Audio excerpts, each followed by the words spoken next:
Oof.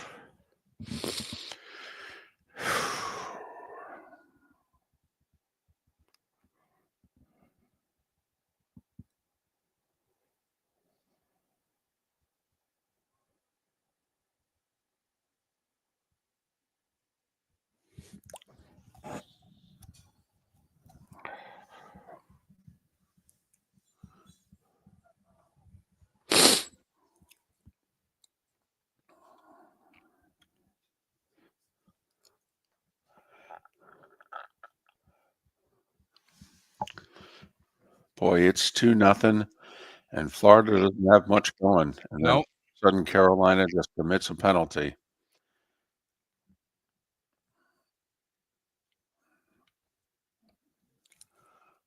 Yeah, it was funny. I sat with Zio yesterday for a while, and he's like, I'm kind of rooting for Carolina tonight just so I've got a hockey game to watch on Friday. And I'm at 2-0. I'm going, well, Wow. Hockey game on Friday. Yeah. That's kind of where I was. I wasn't even that upset. I mean, I'm definitely rooting for Florida. If I don't know how, but I mean, they're an easy team to root for, though. Like their style of play.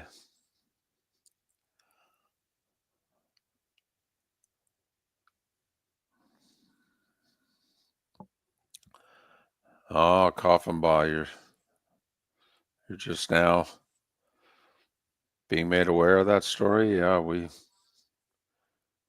oh yeah. Well, it's an unnecessary rule.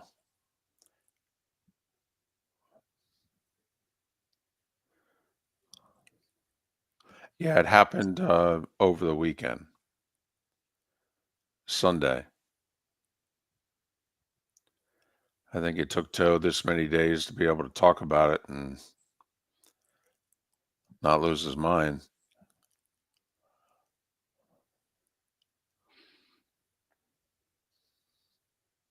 I don't know why it had to be done at midnight. Bids went out at noon the next day.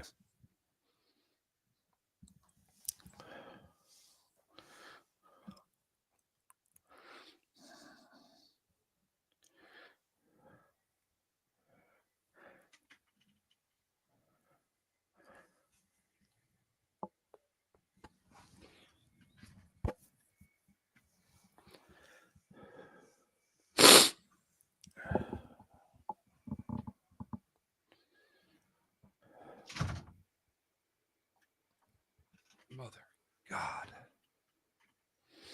You're back? Killing me. Brown chicken, I'm not sure. Not sure if A-Sun took their instructions from the NCAA or not. But for some reason, a midnight deadline was given. Don't understand it.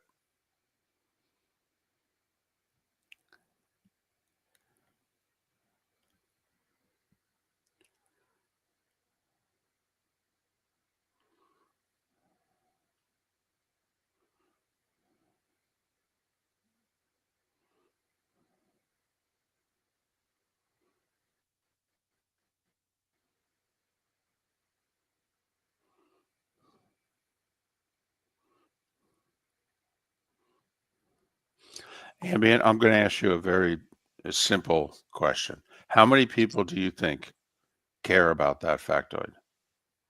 And I mean that. Of all the people that are going to be in this chat room this morning, how many people do you think care about that? The answer is 2. Well, 1, because Irish football isn't here yet. Well, but I meant total. Oh, all day. Okay. For the next 4 hours, how many people do you think will care about that factoid?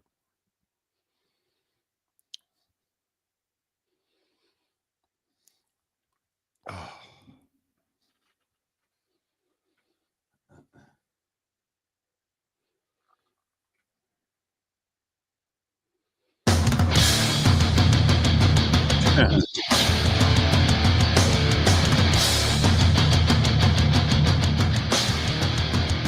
You're listening to Miller and Moulton, coming at you from the Floormeister Studios. Floormeisters, keeping it real. And now, here's Mark Miller and David Moulton. Top of the morning to you on this Thursday, 91 days away from the full-fledged start of the college football season. 98 days, 14 weeks tonight, the Eagles host the Cowboys. How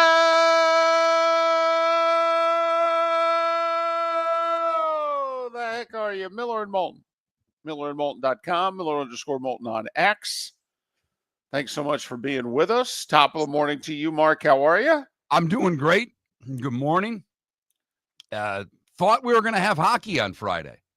I thought for a while last night it looked as if we were going to have more hockey in the Eastern Conference, but, well, the Florida Panthers decided midway through the second they didn't want to play Friday night. No, they want some time off. They said, you know what? We need a break. We need a break. And Carolina needs a long break. Yes. By the way, you know who decided right away last night that they needed a break? The Minnesota Timberwolves. Wow. Yeah, it's what Oklahoma City does to teams. Oofta, as Vern Lundquist would say. Yeah, it's one of those games when you have it on, you're wondering why you're watching. Well, and how did this happen? I mean, you're facing elimination. But, 65-32 at the half. Right. What?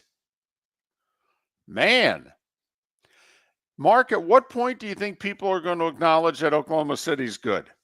Just curious. Well, I think they acknowledge that they're good. But what we talked about yesterday, David, when are they going to acknowledge? I mean, I guess they have to win 4 more games. And I don't even know after that, because people don't think that the representative coming out of the Eastern Conference is worthy of, if you beat them, you're a great team. But I don't get it. 68 wins. They've dominated every series with the exception of the Denver series that went 7. They've dominated in this postseason. Which, by the way, shows you how good Jokic is. Right. Jokic and some guys, basically. I mean, a little help from Jamal Murray. You got a game from this guy, a game from this guy. I mean, I feel like we're back in high school. You got the one really stud guy. He's got his Robin sidekick, not every night, but he's got his Robin sidekick that every now and then helps him. And, then, to Charlie, once every 2 weeks, he'll kick in with something. Steven over there will kick in once every 2 weeks with something. Hey, how you guys do this year? Yeah, this guy over here took us to the state final. Exactly. And I know what you're saying, but it's not really a Robin. He doesn't really have a Robin. He has someone that steps in. Right. But you can't call anybody on that Nuggets team a Robin, if you will. No. And it does show how damn good he is to push them to 7. Uh-huh. And again, 68 wins, a deep team, a very good defensive team. And they have a star, an SGA. Yeah, they do. They do. And they got 2 other guys in which you wonder, what's the ceiling with this Williams kid? How good is this Chet Holmgren guy going to be?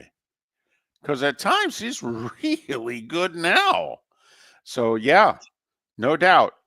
Wow. So, I mean, we're not surprised. I know I did. I think you did too. Didn't we at the beginning of the season say, I hope people are ready for Oklahoma City in the finals? I know I've said it since at least the first of the year. So it's Oklahoma City in one finals. And then in hockey, you got the Florida Panthers for the 3rd year in a row. It's only the 4th time it's happened in the last 45 years. It's only the 5th time it's happened in the last 50 that a team's gone to 3 or more consecutive finals. Translation, it's really hard to do. Unless you're a team from Florida. Right. Hockey capital of America. Hey, Detroit, take your hockey town and you had your run It's over. It's Lions season, okay? Leave the hockey to us. Did you see, and I didn't until this morning because I went to bed right when the empty net goal went in. That was it for me. I didn't watch the handshake line. Uh-huh.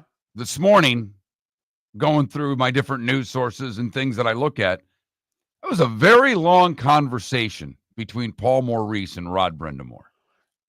And it didn't look to be the friendliest of conversations. It wasn't combative, but it certainly didn't look friendly. I have not heard a reason. Here is my speculation. I think Brindamore left the bench and was about to be at the end of the line.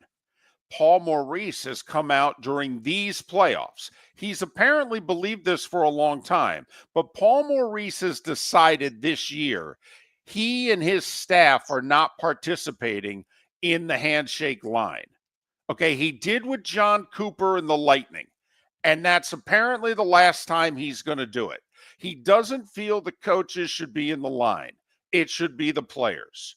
He believes the coaches should just step off the bench. They're right there along the boards, shake each other's hands, okay, have their conversations, and he believes the line should be for the players. And he did it in the 7-gamer against Toronto, and he did it last night. And I thought, trying to read lips, that Brindamore ended up coming over, quote unquote, late, and the look on Brindamore's face was like, what are you doing? Okay, why are you not in line? I went and got in line. And Maurice is like, yeah, I don't believe in that. I don't do that. And I must say that started, and I don't know at the NHL level, but for those that don't know, I spent a lot of years as a broadcaster in minor league hockey. David, when I began my career, coaches never got in the handshake line. Never. They did what you talk about. They walk over, usually shake the other coach's hand, and that's it. The Right. line's for the players. Right. And it that was done along the changed boards. while I started broadcasting. Yes. And quite frankly, I mean, it even changed at the level that you were broadcasting at, because I remember the first time that the Florida Everblades made the Kelly Cup finals and the coaches were in the line, because I was there covering it. You were there broadcasting it. Okay. And, you know, Jerry Fleming was the head coach of the Blades, and he was at the very end of the line because we had him on the show the next day, or I did. And he said, and I asked him about the handshake line, and he's like, you have no idea what it's like to look into, you know, someone's eyes who has just had their soul ripped out. Especially since that game was very dramatic. It was the deciding game. It, you know, 3-2, the Blades won. You know, the other team pulled the empty net and was buzzing for seemingly forever and couldn't get the tying goal. And Jerry just made the comment. He goes, you know, you're shaking hands with people who've had their souls ripped out. And so, yeah, you're right, though, Mark. It seems like it's become a 21st century thing. Absolutely. Absolutely. And leave it to Paul Maurice to try to end it. I like it. I like him doing something different. Hey, good for the Panthers. We were talking before the show. If you don't have a dog in the fight, it's hard not to really like this team. They play, I've said this countless times in the last couple of weeks, but they play the way you want your team to play. And quite frankly, you want your team to play that way. I don't care what the sport is. We want our football teams to be tough. You know, and I guess everybody's a little different with football. Some people want to see their team win a different way with more style points. But those of us of a certain generation want to see toughness. Doesn't matter the sport. And Florida is that team. And we're being told by a couple folks, at least in the Twitch chat room, that that's what Maurice was explaining in the presser. That was the conversation that he was having with Brindamore. The other reason why it looked awkward at best, some thought even for a few seconds there it was slightly animated, is Maurice coached Brindamore to the finals in Carolina. They've known one another a long time. And everybody, for the most part, likes both guys. There are very few people in hockey who have bad things to say about either guy. And certainly, both guys don't feel any ill will towards the other. So that's what I read into it. Apparently, that was the case. But All right, Maurice, good. but It Maurice, was just weird when I Yeah. didn't have time to go watch a presser, but I'm watching the handshake line, and that was unusual. but Maurice has started this year, and he didn't do it in the Tampa series because Cooper and Maurice had they did the line and then they shook hands and they had a nice talk in the line. But it is remarkable, Mark, that it's only happened twice in hockey in 40 years, and it's happened from the two Florida franchises here this decade. You have to go back to the 80s, the last time teams had gone to 3 or more consecutive finals. The Islanders went to 5 in a row, 80 through 84, and Edmonton went to 3 in a row, 83 through 85. And then for 35 years, nobody was able to go to 3 finals in a row. And there have been some great teams along the way. And they went to 2 and they went to 3 out of 4, but no one had been able to go back to back to back. And then Tampa Bay does it 20 through 22. And then the Panthers, who literally learned from the Lightning what it takes to win, and their GM made the requisite changes to his team and coaching staff because of the Lightning. And now he has matched what they've done in the preceding 3 years. And we'll find out perhaps tonight who they play. Can Edmonton close out Dallas and give us a rematch in the Stanley Cup final? I think that's the best case scenario for the league, where ratings have been down because the teams that have been in it. Not much of a surprise. We told you that before the playoffs started. But I do think the best player in the world against the defending champs sets up for an appetizing Stanley Cup final, if indeed Edmonton can close out the Dallas Stars tonight. And in hoops, the Pacers will try to advance to their second ever finals with a chance to close out the Knicks at Madison Square, where they haven't lost yet in these playoffs and where they've only lost once on the road in these playoffs. Miller and Moulton. Good show lined up for you. Armando Velez, Connor O'Gara. Lots to talk about, starting 5 in 25 minutes. For over 50 years, the Nolan family has been dedicated to protecting local families. Nolan Family Insurance is a second-generation independent agency that specializes in home, flood, auto, and boat insurance. They take the time needed to explain your coverage options and answer your questions so you can make an informed decision that's right for you. If you're looking for an agency that treats you like family, call 941-639-1122 or go to nolanagency.com. That's 941-639-1122 or nolanagency.com. With summer approaching, time to take care of your own house. So stop into the Floor Meisters and see their huge in-stock selection of carpet. The Floor Meisters has 100 rolls to choose from, starting at $2.99 a square foot for carpet, pad, and installation. Come in and ask for Dave and have him show you the Dream Weaver Select. Many styles and colors to choose from that fit everyone's taste. Floor Meisters, 6281 Naples Boulevard in Naples, right next to Costco, or go to the web, floormeisters.com. American Paint Supplies is your one-stop shop for all your coating needs and has been for 30 years. American Paint Supplies is also your #1 Festool dealer in Southwest Florida. If you are a builder, cabinet maker, painter, or power tool enthusiast, Festool craftsmanship can be found at American Paint Supplies. Celebrating 30 years of service, and Festool is celebrating 100 years of excellence. Come to American Paint Supply for a perfect pairing of service and expertise on 6100 Shirley Street, Naples, off of Pine Ridge, or online at AmericanPaintSupplies.net. Mark Miller for Molly Maid. I've been a customer for over a year and cannot say enough good things about their service and communication. If you're a business owner, you can trust Molly Maid to do an exceptional job. Their expert team delivers tailored cleaning for whatever your needs, ensuring a pristine environment for clients and staff. Visit mollymaid.com/FT-Myers or call 239-418-0052. Molly Maid makes my home shine, and it will make your home or business shine too. This is Miller and Moulton.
Mongo, we can't tell you yet.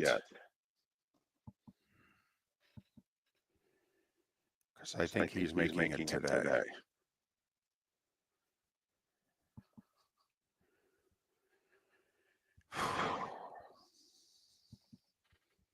But he's still going to be on the show on Tuesdays.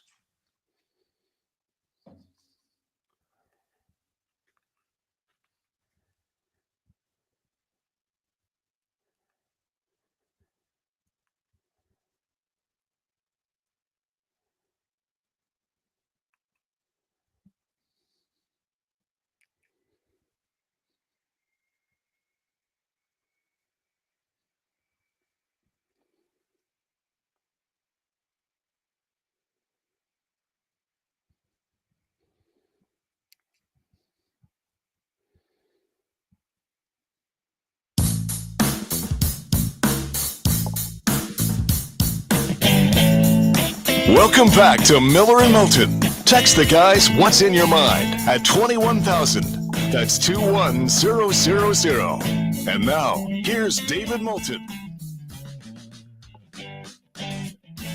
21 minutes past the hour. Miller and Moulton, millerandmoulton.com, Miller_Moulton on X. Thanks so much for being with us. Armando Velez covers the Florida Panthers. He'll join us in our 8 a.m. Eastern hour. Connor O'Gara, Saturdays down south, so you know what he covers. He'll join us from Destin coming up in our bonus hour here on Miller and Moulton. Mark, you're the one that samples poll questions from other shows. I usually don't. Now, if by chance it stumbles across my Twitter/X, page, Right. And I go, oh, that's an interesting poll question. Well, Joe Shad is a very South Florida poll question, and maybe we can expand it, come up with a different one, or then again, maybe not. But he's asking basically in South Florida professional sports, what's the best 3-year run? And he put the Dolphins run when they went to 3 straight Super Bowls, Super Bowls 6, 7, and 8. The Heat, the first 3 years of the 4-year LeBron, Chris Bosh, D. Wade era, where they went to the finals all 3 years, lost the first one to Dallas, and then beat Oklahoma City and San Antonio the next 2 years, or what the Panthers are doing right now. Well, first off, the Panthers would have to win the Stanley Cup to be involved in the conversation with the other two. Agreed. That's the first thing. Agreed. Because the other two won 2 titles. Correct. So there's the minimum bar that we can start at. I will say the Panthers part of it, what impresses me the most is how they turned a dormant franchise into an exceptional franchise in a relatively short time. Mm-hmm. The job Bill Zito, the general manager of the Panthers, that he has done might be the best of the 3, because let's be honest, when you're Pat Riley and you get LeBron, is that great GM work? I guess. I was going to say, really, the guy who deserves all the credit for that Heat run is D. Wade. Right. Is the AGM Dwayne Wade. Right. Right. He's the one that made it happen. And it began 3 years earlier at the Olympics. I mean, he deserves the credit. Thank you. So from a general manager standpoint, I might put Zito at the top. I'm not even going to try to go through the Dolphins and what they did and who's the most responsible and how great they were. What years were those again?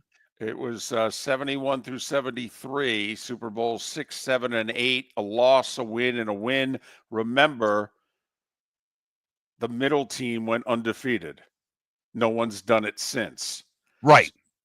But I can't sit here and you can. You've read more books about it than I have. 71, 2, and 3. Right. I was 2, 3, and 4. What struck me about the poll question is that, first off, 3 different sports, 3 different teams, all from the same area that have gone to the finals 3 times in a row. Okay. But what struck me is how far back you have to go since the Dolphins were great. I mean, that's what struck me there. Well, Now, isn't it 24 years since their last playoff win? it's the longest drought now in North American professional sports is the Dolphins. Bill Clinton, say it again, Bill Clinton was still president the last time the Dolphins won a playoff game. So that's the, and that was the Florida Panthers, largely between their run to the Cup when they were swept by the Avs in 96? Yep. Wow, look at that's good for me, David. That is good. I'm not good at years and dates. Right. I just remember I had just moved to Raleigh, North Carolina. I watched that game in a hotel room, my first night in town. See, and it's easy for me. That was on my honeymoon. Okay. I think the Avs won the Cup my second day of marriage, I think, at most third. All right. But from 96 until a couple of years ago, the Florida Panthers could have gotten up and moved, and nobody in South Florida would have known. And Mark, that's really the talking point today, which is like yesterday we had tried to have a little fun because it looked like yesterday we're going to end up with Oklahoma City, Indiana NBA Finals. And what would be the Super Bowl that would seemingly match those two teams which don't have huge followings? What would be the World Series that would be in the ballpark of an Oklahoma City, Indiana championship round? Well, can we imagine what's the franchise in football, in baseball, in basketball? Because we'd have to go back about 6-7 years. The Panthers had a couple of years at the early part of the decade where they turned it around. They got good. They lost in 6 to the Lightning. Then they came back. They won the President's Trophy, which is best regular season record for those that don't follow hockey. And then the Lightning swept them, and the Panthers took stock. And now they've done and they got rid of their coach, and they made 2 key trades and got rid of, some really good players. But they said, yeah, this type of team ain't going to do it. So they've had about a 5/6 year run. So, but before this decade, the Florida Panthers were one of the 5 worst franchises in North American sports, right? From an attendance standpoint, from a record standpoint, from a relevant standpoint, absolutely. So if what franchise is in the state that the Panthers were in at the end of last decade, in which, oh, by the way, by the time this decade is over, they will have become one of the 3 best franchises in their sport, and they will be on this historic run. Because most people don't like hockey. Most people haven't gotten into the Florida Panthers. But what's the NFL team? Is it the Jags? I was going to say, I think it's the Jags. And I know we're on in Jacksonville, and I'm not doing this to offend our Jacksonville audience. Is it the Houston Tech? Well, no, the Texans have had success here. They've won multiple division titles. They've won you think of games. the number of times that the Jags have drafted in the top 5. It's got to be the Jags. Who else? Now, there are franchises older, and it would be an interesting comparison. Also, the Jags came about in the early to mid-'90s, and the Florida Panthers came about. Their first season was 93-94. So, it is interesting to compare the Panthers to the Jags. They both had early success. The Jags 90s is their heyday. The Panthers went to the finals in 96. I think in hoop, it's the Charlotte franchise. Yeah, it's tough to argue against that one. I really think that it is. Also, and ironically, when was the Hornets? If the Hornets had a heyday, it was Larry Johnson, Alonzo Mourning, and the teal jerseys of the 90s. Right. And where the first Charlotte team moved to would be the final that I would tell you is the NBA equivalent. New Orleans versus Charlotte in the I Don't Care series of all time. Sonny's making the point that the Tampa Bay Buccaneers before Dungy were kind of where the Panthers were 6-7 years ago.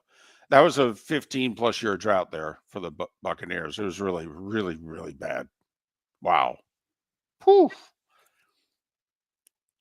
But it is remarkable that they went from being outdrawn by infomercials on television to having created a close to dynastic run here.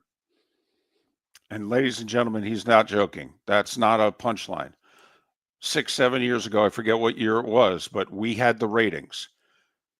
And Florida Panthers games were watched less than 1 and 2 a.m. infomercials.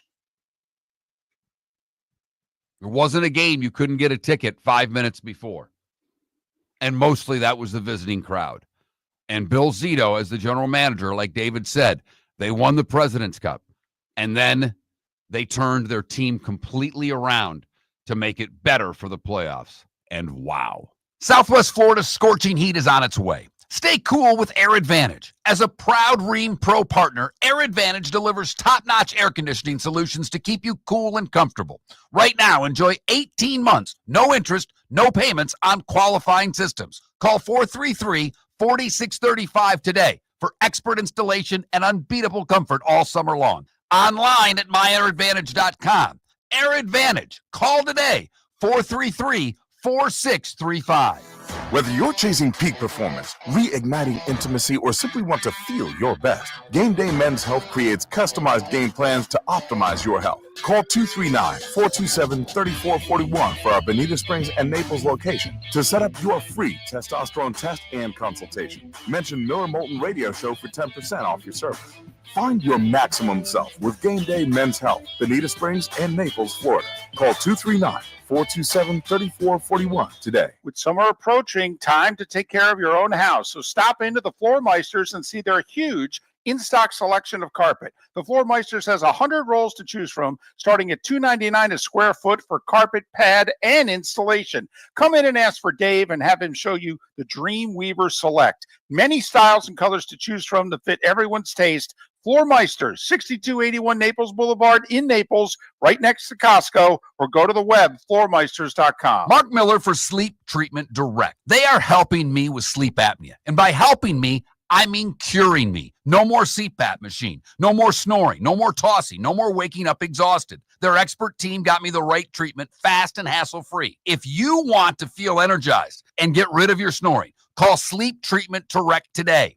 444-1741. That's 239-444-1741. Sleep Treatment Direct. Sleep safe. And This is Miller and Moulton.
Ah,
I had not seen this story, David. This is an old story. You probably have seen it, Okay. but I just stumbled upon it.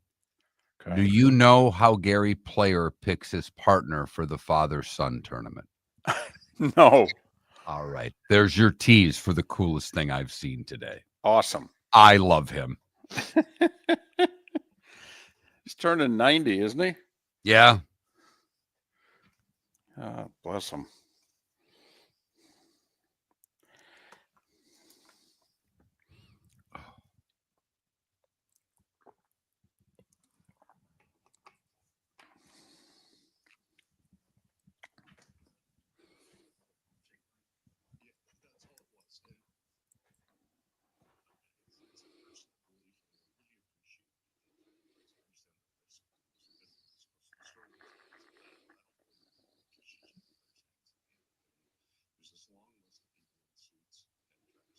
Paul, yes, you could have.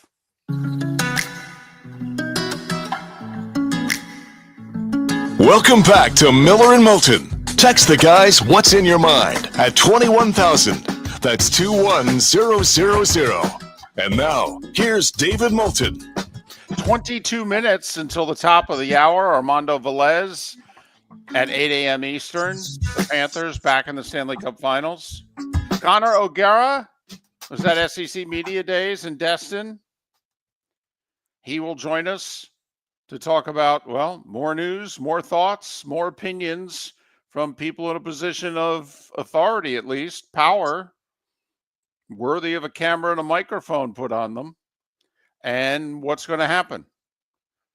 Connor O'Gara to join us from Saturday Down South to talk about the SEC meetings wrapping up.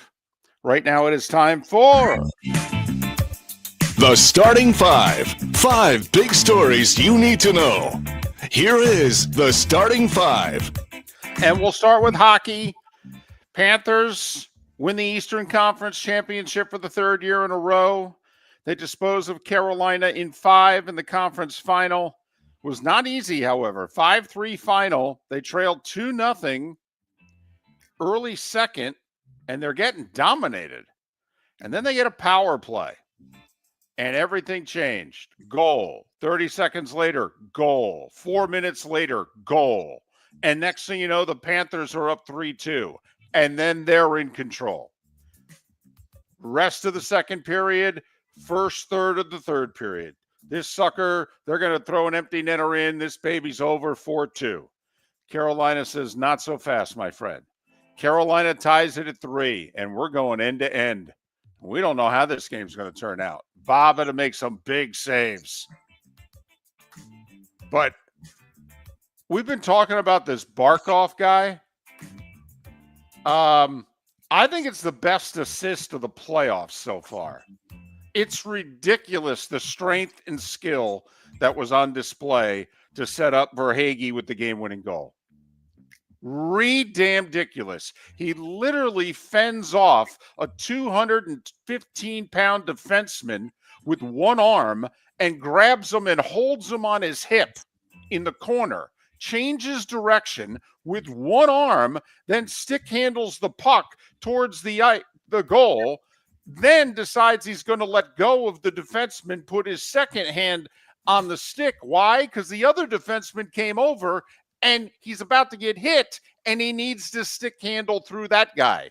And he does. And while getting hit, he slides the perfect pass over to Carter Verhaeghe, who buries the biscuit 4-3. And that explanation was perfect. That explanation took 30 seconds longer than it did for Barkov to do all of the things that David described. Right. That all happened in 5 seconds. Right. Maybe I less. mean, he's skating to the corner as hard as he can and slams on the brakes and turns the other way.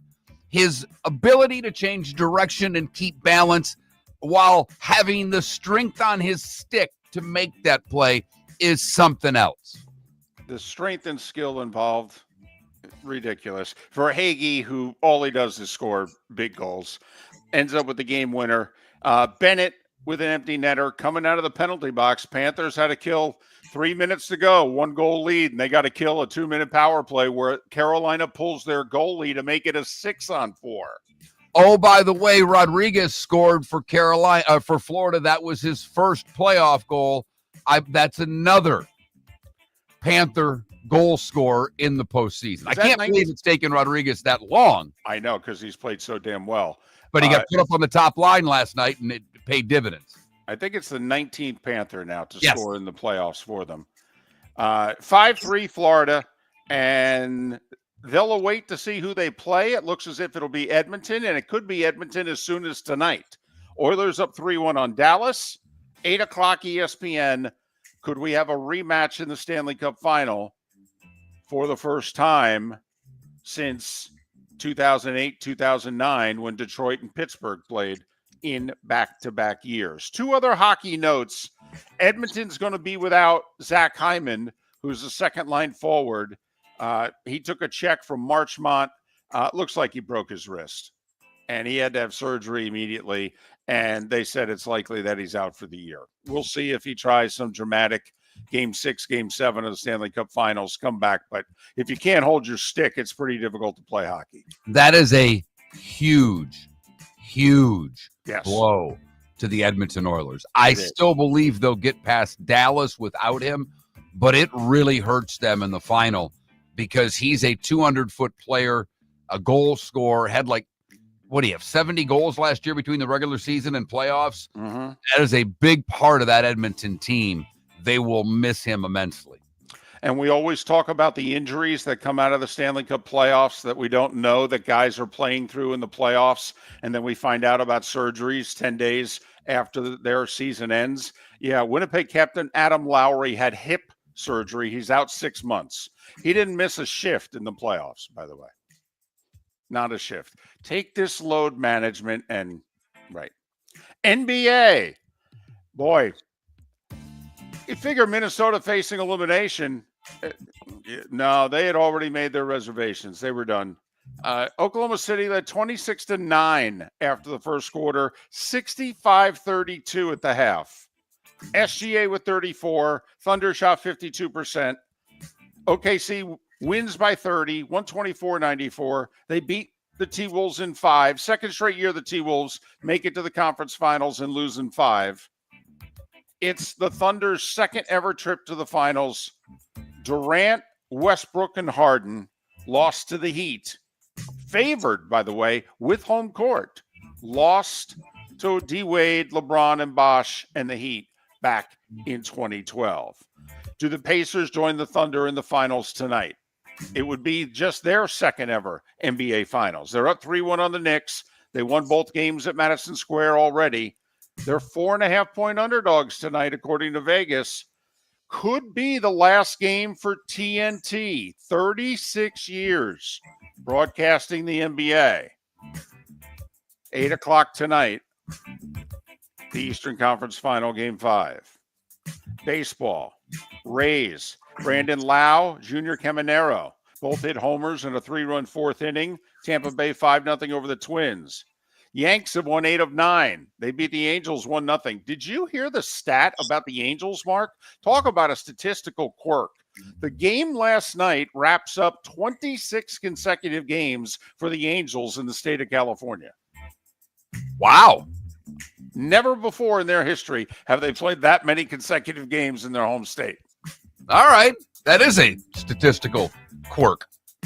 Toronto got a Bo Bichette pinch hit, 2-run homer in the ninth, and then they had 5 pitchers combined on a one-hitter to beat Texas 2-0.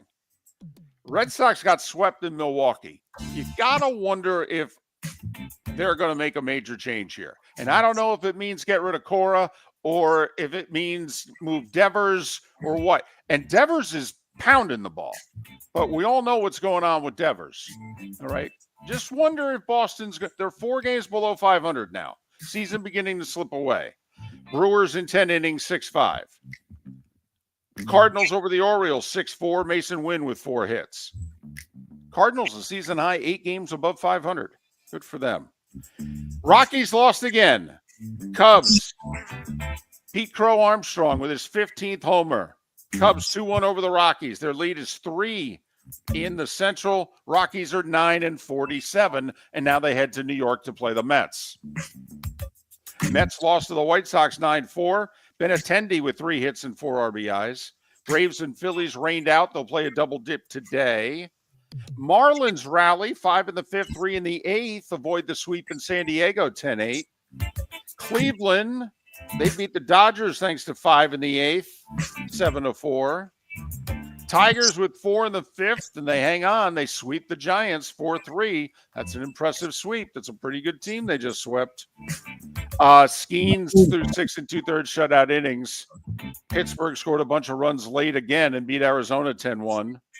Royals 3-2 over the Reds, who are back below 500. The A's have lost 13 of 14, and the Astros have won 4 in a row. Houston 5-3. Washington beat Seattle 9-0, so the Mariners' lead over the Astros is down to a half a game. In golf, the U.S. Women's Open gets underway today at Erin Hills in Wisconsin.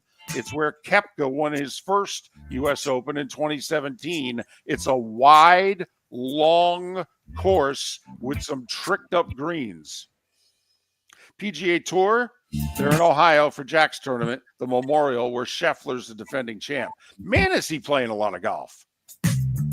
I know. Played in Texas last week at a tournament that he didn't have to play. I think he'd won it the year before, and that's why he was there. But yeah, he's...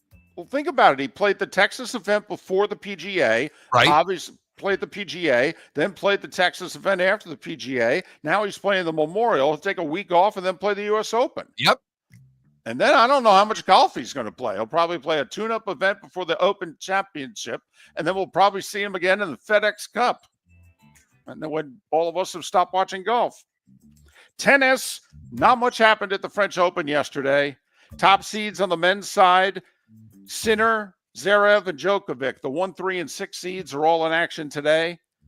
3 Americans, Coco Gauff, Jessica Pegula, Madison Keys, the 2, 3, and 7 seeds are all in action on the women's side today. Indiana Fever, life without Caitlin Clark. This just in, it's not as good. They lost at Washington to the Mystics, 83-77. College Softball World Series gets underway today in Oklahoma City. They're down to 8, double elimination. Texas and Florida at noon on ESPN gets the party started. It's a big – I mean, they're all big at this point. But for the Gators, you want to stay in that winner's bracket. Most think that the Gators in Texas have the best shot to knock off Oklahoma, who's the 75th time champion. They don't ever lose. They don't lose. And Oklahoma's the 2 seed, so I believe the winner of Texas-Florida, if Oklahoma wins, they get Oklahoma in the very next game. So the beginning of this College World Series, very important for the top side of the bracket. College golf, men's championship. Virginia had knocked off the defending champion Gators on Tuesday. Well, Oklahoma State, they knocked off Virginia 4-1 for the Natty yesterday. Finally, college football. Here's what came out of the SEC meetings in Destin yesterday. First off, Ohio State had officially asked Texas, hey, all our fans are upset that this game is, week 1, that last Saturday in August, and it's at noon on Big Fox, and our fan base is screaming. Fox has said they'll air it primetime Sunday, Labor Day weekend. What do you say? You want to go primetime Sunday instead? And Texas went, no. It means a short week for us the next week. And the AD literally said, besides, on Sunday, I'm in church.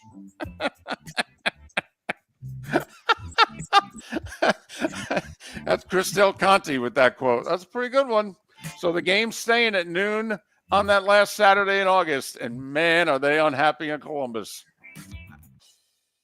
Are they happy in Austin? That's 11 a.m. for their fan base to watch. How can their fan base be happy of getting up at 11 o'clock to watch a game? I don't know. I mean, not getting up, but you know what I mean. I know. You know, bars in and around Austin. I mean, come on, they'll still be full. It's Austin, but I can't imagine if their fan base was asked, would they rather play the game 11 Central or 6:30 Central? I'm guessing their fan base said 6:30. Well, also, Ohio State was asking to move it from Saturday to Sunday also. And Del Conte basically said he would have moved it to Saturday night. He would have, but he's not changing days. LSU head coach Brian Kelly, Mark, came out yesterday and he said, quote, the wish of the room, unquote, is to schedule yearly non-conference games against the Big Ten. And he flat out said, hey, they've won the last 2 natties. Okay, we ain't happy about it. Let's make this happen. We got how many teams? They got how many teams? You know, you guys do it in basketball. Can't we do it in football? Have a non-conference challenge early in the season between SEC and Big Ten. Sign me up. I'm guessing that ESPN, CBS, and Fox would be all for this as well. Yeah, and NBC even, because if it's a night game in the Big Ten place, they could get it. Brian Kelly did say he prefers the SEC going to 9 conference games. And the ADs publicly said, yeah, the SEC really wants us to go to 9. So we're going to see how much power the coaches have in the SEC, because they don't want 9. They want a different playoff format than does the commissioner and the TV networks and the ADs. This is a fascinating power struggle that's going on within the SEC, and how will it shake out? And at 7 minutes before the hour, that was the starting 5. 5 big stories and the wish of the room on Miller and Moulton. Bigger power struggle between SEC commissioner ADs and their coaches, or the owners in baseball? Owners, and more issues, owners in baseball, and it'll eventually get resolved in the SEC. I don't know about baseball. For over 50 years, the Nolan family has been dedicated to protecting local families. Nolan Family Insurance is a second-generation independent agency that specializes in home, flood, auto, and boat insurance. They take the time needed to explain your coverage options and answer your questions so you can make an informed decision that's right for you. If you're looking for an agency that treats you like family, call 941-639-1122 or go to nolanagency.com. That's 941-639-1122. or nolanagency.com. Summer approaching, time to take care of your own house. So stop into the Floormeisters and see their huge in-stock selection of carpet. The Floormeisters has 100 rolls to choose from, starting at $2.99 a square foot for carpet, pad, and installation. Come in and ask for Dave and have him show you the Dreamweaver Select. Many styles and colors to choose from to fit everyone's taste. Floormeisters, 6281 Naples Boulevard in Naples, right next to Costco, or go to the web, floormeisters.com. Honey, you want to come out? I haven't seen you since Glass Doctor installed our custom shower enclosure. No thanks. Well, you can't keep eating breakfast in the shower, and laminating your magazines is getting expensive. You remember we have guests coming over tonight, right? Oh, I'm sure they'd love to see the shower. It's our neighbors, and I highly doubt they want to be hanging out in our bathroom. The shower's so good, you'll never want to leave. Visit glassdoctor.com today and schedule an appointment online. American Paint Supplies is your one-stop shop for all your coating needs and has been for 30 years. American Paint Supplies is also your #1 Festool dealer in Southwest Florida. If you are a builder, Cabinet maker, painter, or power tool enthusiast, Festool craftsmanship can be found at American Paint Supplies. Celebrating 30 years of service, and Festool is celebrating 100 years of excellence. Come to American Paint Supply for a perfect pairing of service and expertise on 6100 Shirley Street, Naples, off of Pine Ridge, or online at AmericanPaintSupplies.net. We've got a text message for Dr. Dollar. I feel tired, sluggish, and just not myself. I'm gaining weight, my energy is low, and I've lost my drive. Could it be low testosterone? Absolutely. Testosterone naturally declines over time, but you don't have to accept it. Low T can affect your energy, strength, mood, and focus. But here's the good news. Testosterone replacement therapy, TRT, can help restore your vitality and get you back to feeling your best.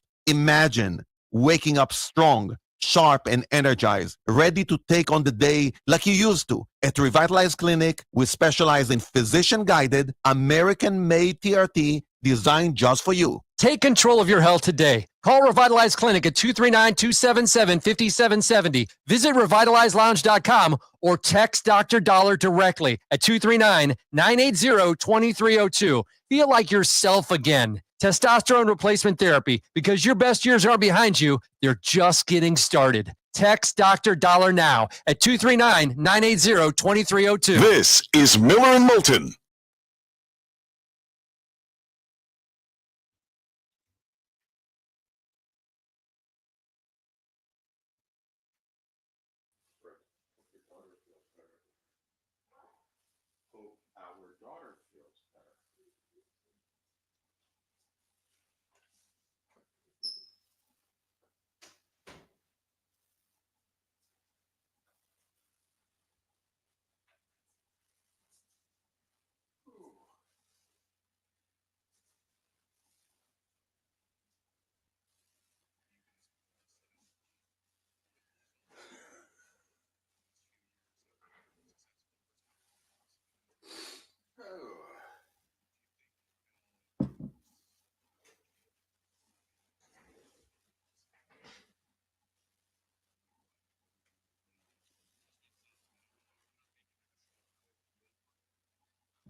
EB, I'm told we have something cooler. What are we doing for a poll question? Jesus.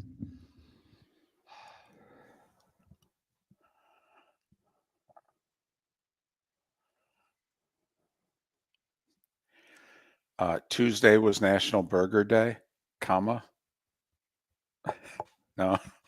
It's a dumb question, but I'm like, what are you more interested in? College softball World Series, college baseball World Series? But I don't think that's good enough. No, probably not. But we've got 2 minutes to come up with one.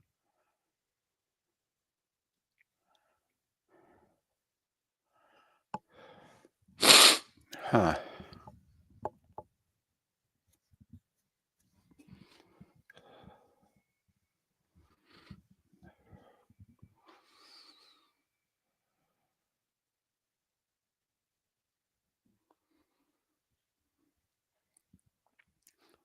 Will you miss the NBA on TNT? Yes. No. Those are the choices. Just, Thank you for that.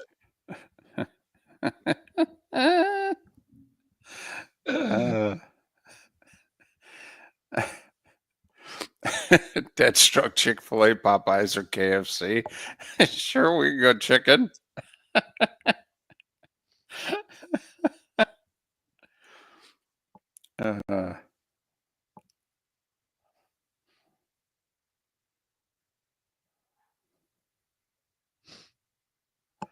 C could be like Barkley on watching hockey.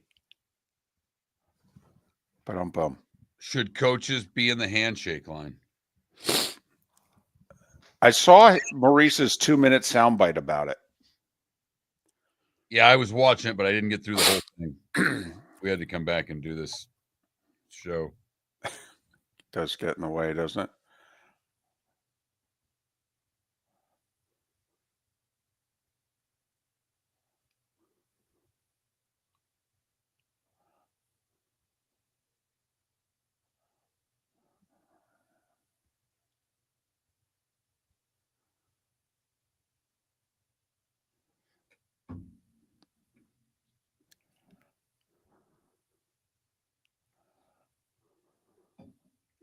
When's the last time you read a book? Oh, wow. This year, in the last year, in the last month, in the last year, not since college.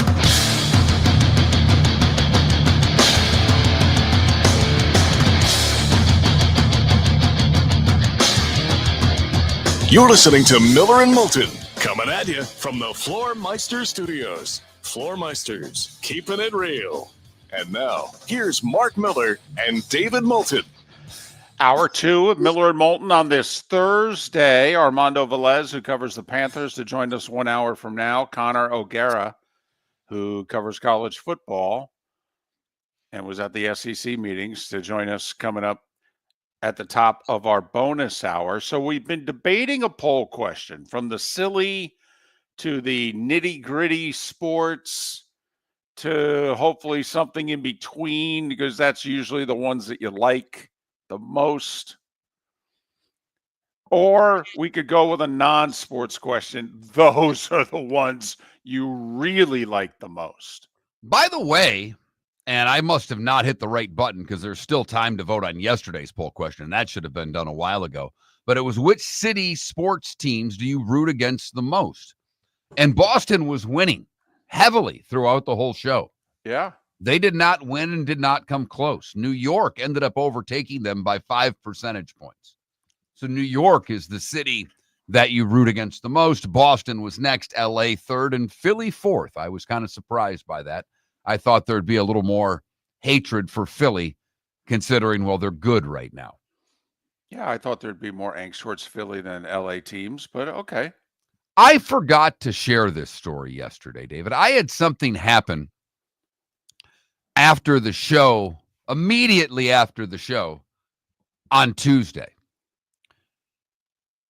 Nature was calling. And I finished up my work as quickly as I could, because I would rather let nature call in my own bathroom, right, than the disgusting bathroom in this building. Right. And I finished posting the podcast. We cut the promo, and I'm running out the door. Okay.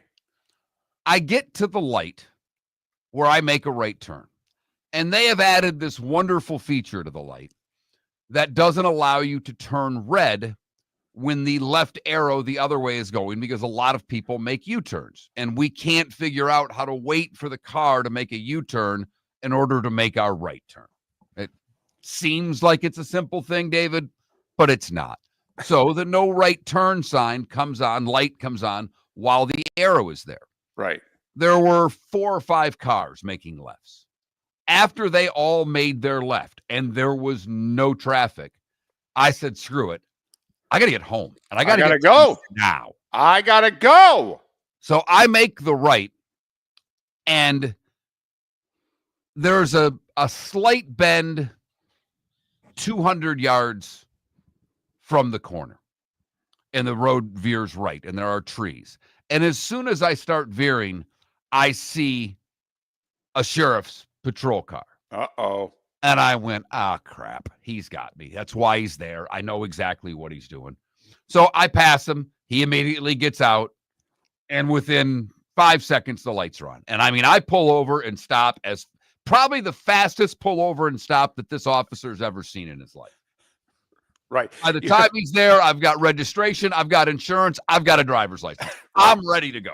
Sir, is it okay if I give these to you and you write the ticket? I just need to go about 200 feet down the road, make a left, and use the facilities. I'll come right back. In fact, can I give you my wallet to ensure that I will come back?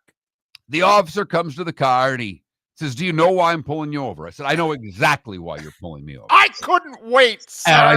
And that's what I said. I said, and I used the profanity. Right. I said, officer, I've got a, and that's why I did it.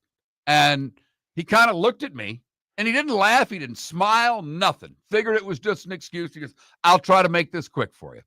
I said, please do. And he went back to his car and ran all my stuff to make sure that I, wasn't wanted for anything, and came back and gave me a warning. And I mean, as he handed me the warning and my stuff, I said, thank you. He's not even walking back to his car yet. My window's up and I'm gone.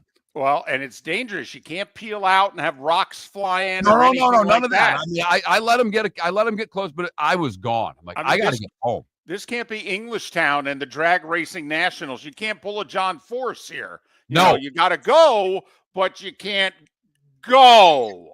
And you really can't go because Right. then, Right. officer, this is a lease. At some point, I've got to take this car back. All righty then. So, I escaped a Woo! lot of terrible things Woo! in that couple of minutes. Okay. There's a lot going on there. There was. A lot going on there. I was looking at the woods. I'm looking at, if I get out of the car and walk over there, what's he going to say? Will he see me? And Will he give me another ticket for indecent exposure? Right. Can I ask him point blank? Are we to the point where, we're at the relationship where I can just say, listen, I'm not going to make it home. Is it okay if I just walk right over that little hill? Right. Okay. And I'll be the guy leaning against the tree. Yeah. And if it's not okay, how much will it cost me? Because I need to make an executive decision right now. Well, that's cool. So the last 2 times we've each been pulled over, we've each been given warnings. Because remember last year when the Panthers did what they did last night, when they won Game 6 against the Rangers to go to the Stanley Cup Finals, I took in the game and the next morning drove back and came over a hill and we were all flying. And mine was the car that he decided, I like that one the most. Okay, I like that paint job. I'm going to pull you over. Oh, okay. And I had no idea why I was getting pulled over. And he said, do you know the speed limit is X? And I was going Y. And I'm like, oh, damn. Why are you here? And I said, well, to be honest with you, I went to Game 6 last night. He goes, really? Yeah. Who'd you root for? Now, that was...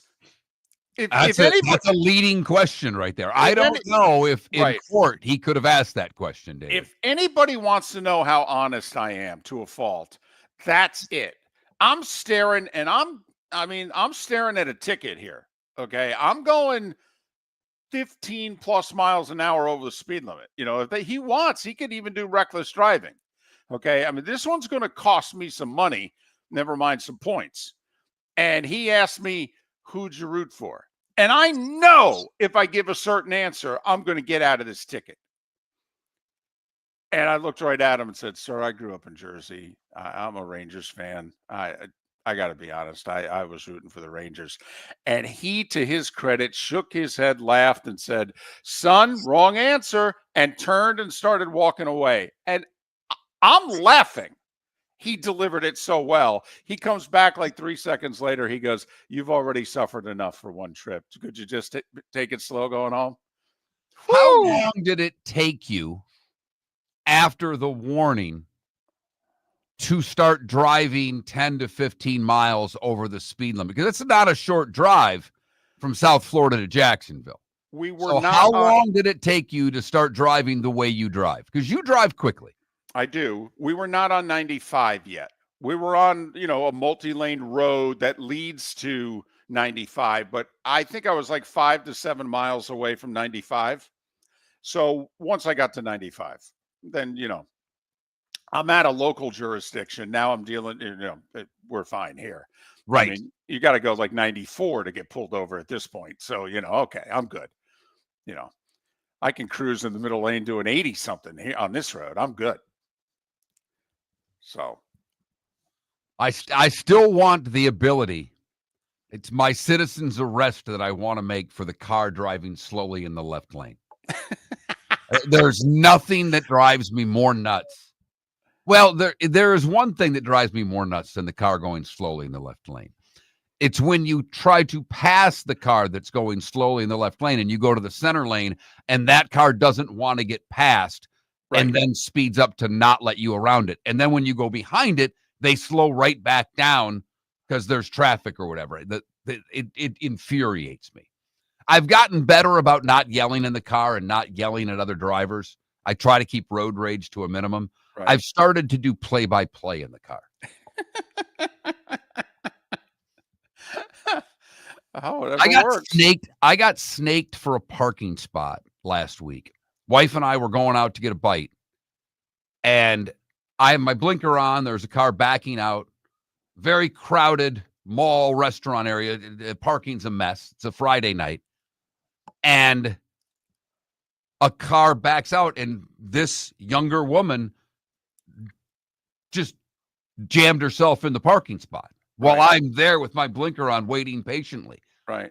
And her window was down a bit. My wife was with me, so I didn't know what I was going to yell. But I rolled my window down, and I could tell her window was down enough, and obviously this voice carries. Right. And I simply just looked at her. I paused for a second. I rolled the window down, and I went, "You are not a nice person." Yeah. My wife laughed for the next 30 minutes. She's like, that might stick with her. She goes, because if you just chop off a F you, you look bad. It makes you look like the idiot. Your wife should have realized at that moment that's her influence on you. What your response would have been when she first met you to what your response was at that moment. Okay, honey, that is your influence on me right there. I don't know if that's significant enough. Okay, but you started shaping this ball of clay. I think your work is done. You don't need to shape anymore. Probably right. You're probably right. So a parking lot theft, a couple of warnings, and somehow we still need a poll question. All right, well, I like the one that you came up with. It's non-sports, in which you just asked, when's the last time you read a book? And I think it's this year, last year, pre-COVID, 20th century. All right. And this started because my daughter has a summer reading list. Right. She's going into 6th grade. She has 2 books that she has to read over the course of the summer. I went through the list. There's Steinbeck novels on this. This is not a joke of a list of books. You mean she's reading The Grapes of Wrath? Not that one. It's another one. Right. And I told her this summer you're going to be reading, and I'm going to read with you. So I am jumping into a book this afternoon. I don't know what yet, but I will read a book here. Wait, so you're going to read with her? Yeah. I'm not going to make her read for a half hour every day and not do it myself. Wow. You're a hell of a dad here. Lead by example, David. Not when it comes to reading Steinbeck. I didn't want to read Steinbeck when it was Steinbeck. I'm going to read a baseball or okay. biography. She's going to read her school stuff. I'm going to read something for pleasure. Gotcha. Crazy. I didn't want to read Steinbeck when it was my turn to read Steinbeck. I certainly wasn't going to do it when it was my daughter's. With summer approaching, time to take care of your own house. So stop into the Floor Meisters and see their huge in-stock selection of carpet. The Floor Meisters has 100 rolls to choose from, starting at $2.99 a square foot for carpet, pad, and installation. Come in and ask for Dave and have him show you the Dream Weaver Select. Many styles and colors to choose from to fit everyone's taste.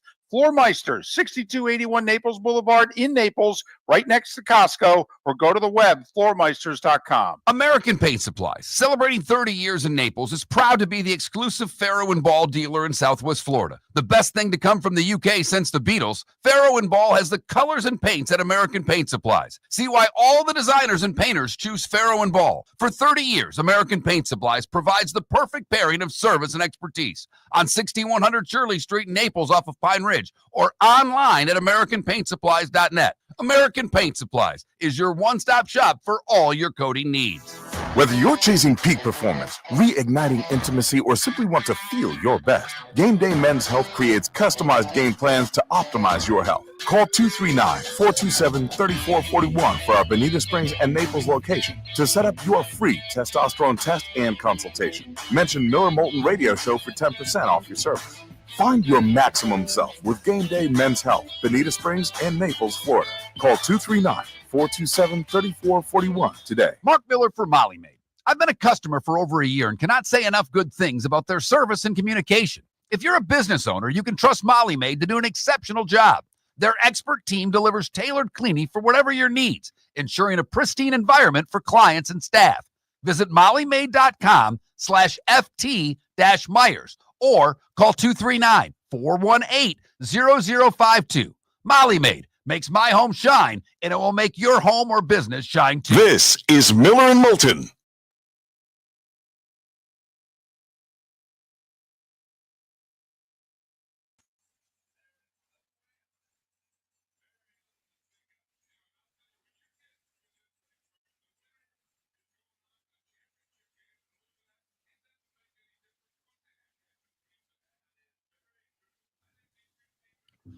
Deadstroke. Of course, the Bible's a book, but here's the question. Did you finish it? One thing to read a chapter or a verse, but to go front, cover to cover on that one, that's a hell of a read.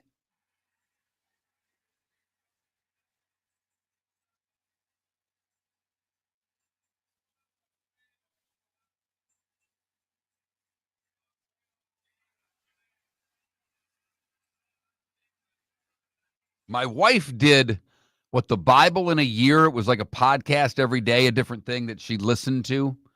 But obviously, she has a lot of faith, very strong faith, and I mean, she has to. She's married to me.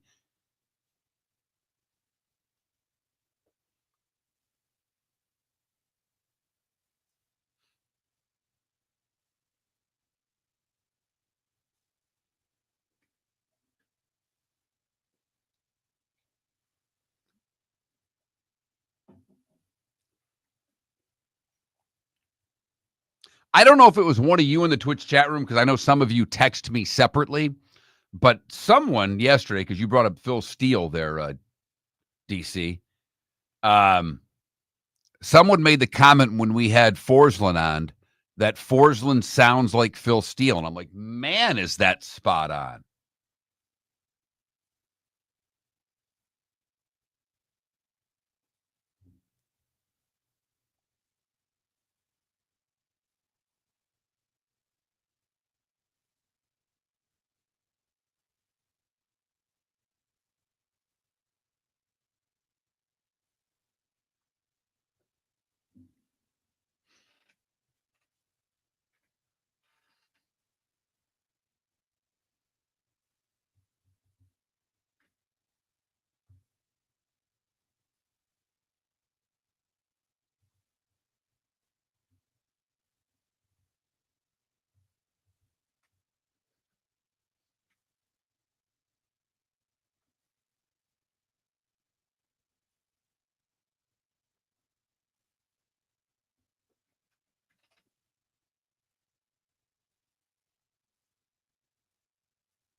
Yeah, again, this was an audio thing that she got into. Like, she's got a long commute, so.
David, answers in the last year, pre-COVID, 20th century? Yeah. The only thing I was going to change from 20th century for younger people who listen, high school/college. Okay. That's you know what I mean? Sure.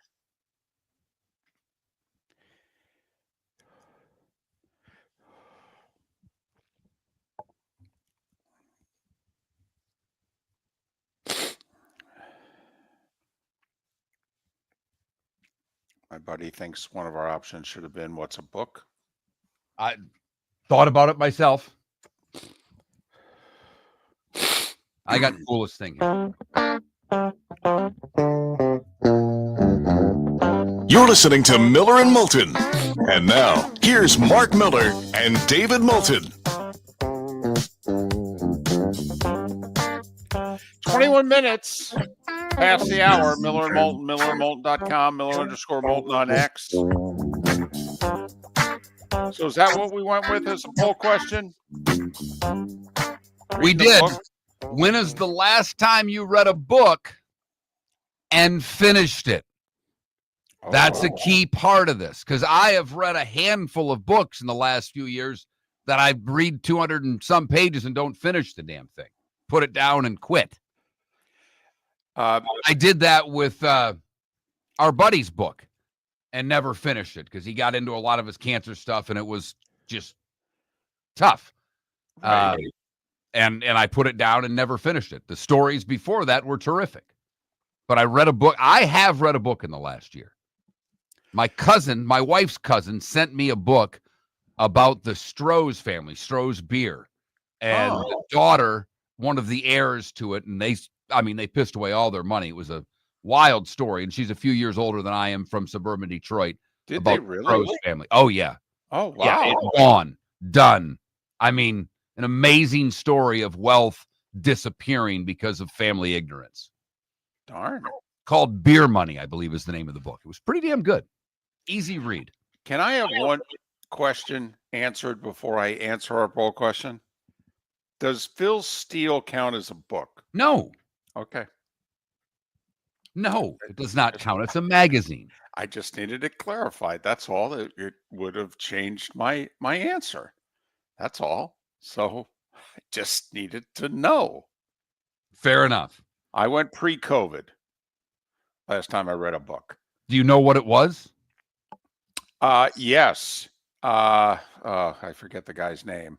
I actually read it on 2 flights. It was an amazing read. It was a longtime Hollywood guy. His stories had stories, and he wrote a book, and he wrote a book like he was sitting around talking to you at a bar, just telling stories. It was a great read. And I'll figure it out during a commercial break or two. I literally gave the book to Vern because I knew Vern was going to write a book. I gave the book to Vern and I said, this is how you should write your book. Because outside, he has the best stories I've ever heard. You have the second best stories. Write the book like this. Time now for the coolest thing I've seen today, and it's brought to you by the folks at Air Advantage. Visit them online, myairadvantage.com, or call today, 433-4635. That's 239-433-4635. 18 months, no interest, no payments available. A Ream Pro partner. Contact them, myairadvantage.com. I actually had a couple today, but one was just simply a really cool high school unassisted double play, and that doesn't go that far. But this is an older story. This story is from December of last year, and I had never seen it. I asked David before the show or during the break if he'd ever heard about it because I thought he had, and he had not, so I thought I would share. The PNC Championship is that father-son, father-grandson, father-daughter tournament that they have in golf. We all watched Charlie Woods hit the hole-in-one a couple of years ago while his dad was using the facilities. Gary Player is a participant in it. He's 89, about to turn 90 years old. He has 6 children, 22 grandchildren, and 3 great-grandchildren. So choosing who he plays with is a little different. He played with his son between 01 and 06. But as the article says, and the clan expanded, Player was looking for a way to, Gary Player, win the tournament. So he established a competition for the spot to play with grandfather Gary Player in what he calls, depending on the cheekiness of his mood, the grandson's challenge, the Cousins qualifier, or the Chokers Cup. Regardless, it's 18 holes of stroke play. Whoever wins gets to play with Grandpa. Love it. He did it at Jupiter last year at the Bears Club, that great track in Jupiter, Florida. 4 grandkids teed it up, and 17-year-old Alex Hall shot 78 to win the Grandsons Challenge and play with Gary Player. You may have already heard that story. I had not. I thought it was fantastic. And it's so on point for Gary Player. Yeah. Everything about him is competitive. So that's the coolest thing I've seen today. Brought to you by Air Advantage, myairadvantage.com, myairadvantage.com. Give them a call, whether it's service or sales, and make sure you tell them that Miller and Moulton sent you. Jerry Weintraub, by the way, wrote the book. An amazing life story. All right. Actor, producer, talent agent. Okay. He arranged the Sinatra comeback concert. He had dealings with Elvis. He also produced Oceans 11 and 12. I mean, an amazing career. The book was titled, okay, When I Stop Talking, You'll Know I'm Dead. It's the best read ever that I've ever had in terms of once you started. The stories were amazing. Like where this guy, the rooms this guy found himself in, the rooms this guy arranged for him to be in. Okay. There's a Soviet Union story in which he just got on a plane and went. Okay. To make something happen during a time where you didn't just pick up and go. So Jerry Weintraub, When I Stop Talking, You'll Know I'm Dead. He actually wrote it and lived 5 more years. Text line is open at 21,000. If you heard me talking a few minutes ago about post-show problems with the police officer, texter said, at least you didn't do a Scheffler and drag the officer with you to the bathroom.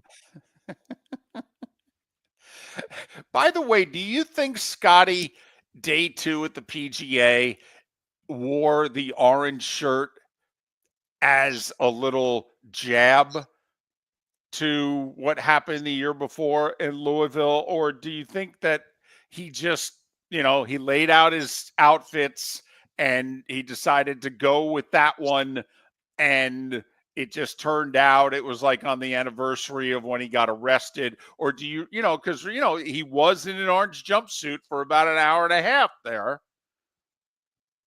I think it was on purpose. I do. I mean, he's well aware of the day he was arrested on. My guess is Scotty Scheffler had never been arrested before and will never be arrested again. Right. That's my guess also. Right. I thought, and he didn't have to say a word, never addressed it, never talked about it. That's like, hey, he's got a little more of a personality than we see if he's doing that. That's pretty good. Absolutely. It's really good. So the poll question's up. When's the last time that you read a book in the last year, pre-COVID, high school, or college? Those are your choices. Go to that Mark Miller, the David Moulton. We'll get it reposted here shortly, or Miller_Moulton on X. Talked a little bit of Panthers this morning. They are back in the Stanley Cup final. David brought up the fact that with this run of 3 consecutive, this is now the 3rd South Florida franchise that's gone back to back to back to the final game. The Dolphins in the early 70s, the run with LeBron, D. Wade, and Bosch by the Heat, and now the Florida Panthers. Don't know what one's the most impressive, but to me, Florida has to win the Stanley Cup to even be involved in the conversation. Because the Dolphins won 2 Super Bowls, the Heat won 2 titles. So for the Panthers in this tremendous run to even qualify, they've got to win it. And what's remarkable is for the great Canes runs, 86 through 88. They lost the title game to Penn State. Then they won the title. Then they finished second to Notre Dame. And then their 2000 through 02 runs. They only won it once during those great 3-year runs. Miller and Moulton. For over 50 years, the Nolan family has been dedicated to protecting local families. Nolan Family Insurance is a second-generation independent agency that specializes in home, flood, auto, and boat insurance. They take the time needed to explain your coverage options and answer your questions so you can make an informed decision that's right for you. If you're looking for an agency that treats you like family, call 941-639-1122 or go to nolanagency.com. That's 941-639-1122 or nolanagency.com. American Paint Supplies, celebrating 30 years in Naples, is proud to be the exclusive Farrow & Ball dealer in Southwest Florida. The best thing to come from the UK since the Beatles, Farrow & Ball has the colors and paints at American Paint Supplies. See why all the designers and painters choose Farrow & Ball. For 30 years, American Paint Supplies provides the perfect pairing of service and expertise on 6100 Shirley Street in Naples off of Pine Ridge or online at AmericanPaintSupplies.net. American Paint Supplies is your one-stop shop for all your coating needs. Wine glasses never fall over until you get a brand new rug. Oh, no. Ketchup bottles act normal till you're wearing a new shirt. Oh, you kidding me? And rocks slide peacefully on the road till the day you get a brand new windshield. Then they fly up off the road and attack without mercy. That's why new windshields from Glass Doctor come with our windshield protection plan. Unlimited repairs and one replacement for 12 months. Don't just fix it, protect it. Glass Doctor. A neighborly company. Mark Miller for Molly Maid. I've been a customer for over a year and cannot say enough good things about their service and communication. If you're a business owner, you can trust Molly Maid to do an exceptional job. Their expert team delivers tailored cleaning for whatever your needs, ensuring a pristine environment for clients and staff. Visit mollymaid.com/FT-Myers or call 239-418-0052. Molly Maid makes my home shine, and it will make your home or business shine too. This is Miller and Moulton.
This is a great line. I got to see who wrote this article.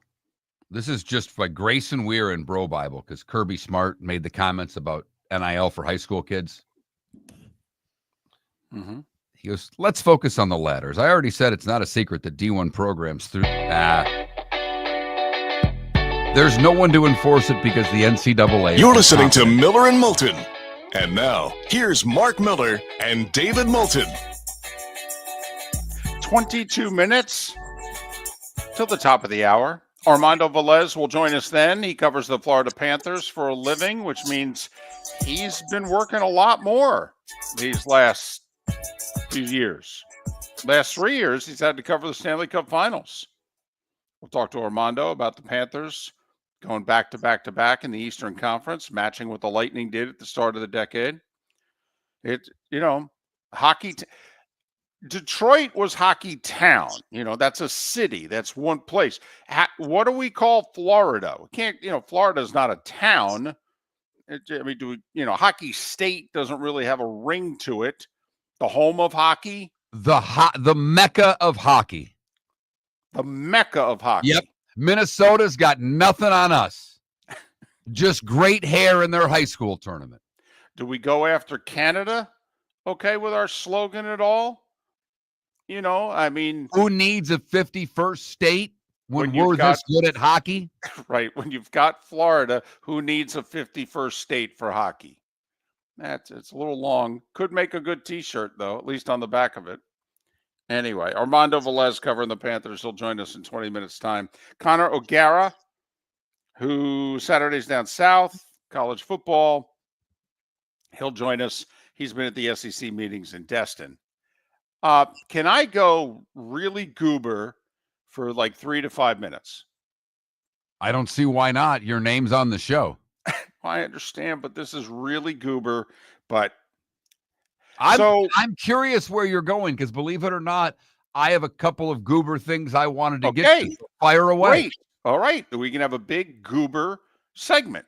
It's fantastic. And I'll grease the skids for you. Your stuff will seem less gooberish because I'm greasing the skids.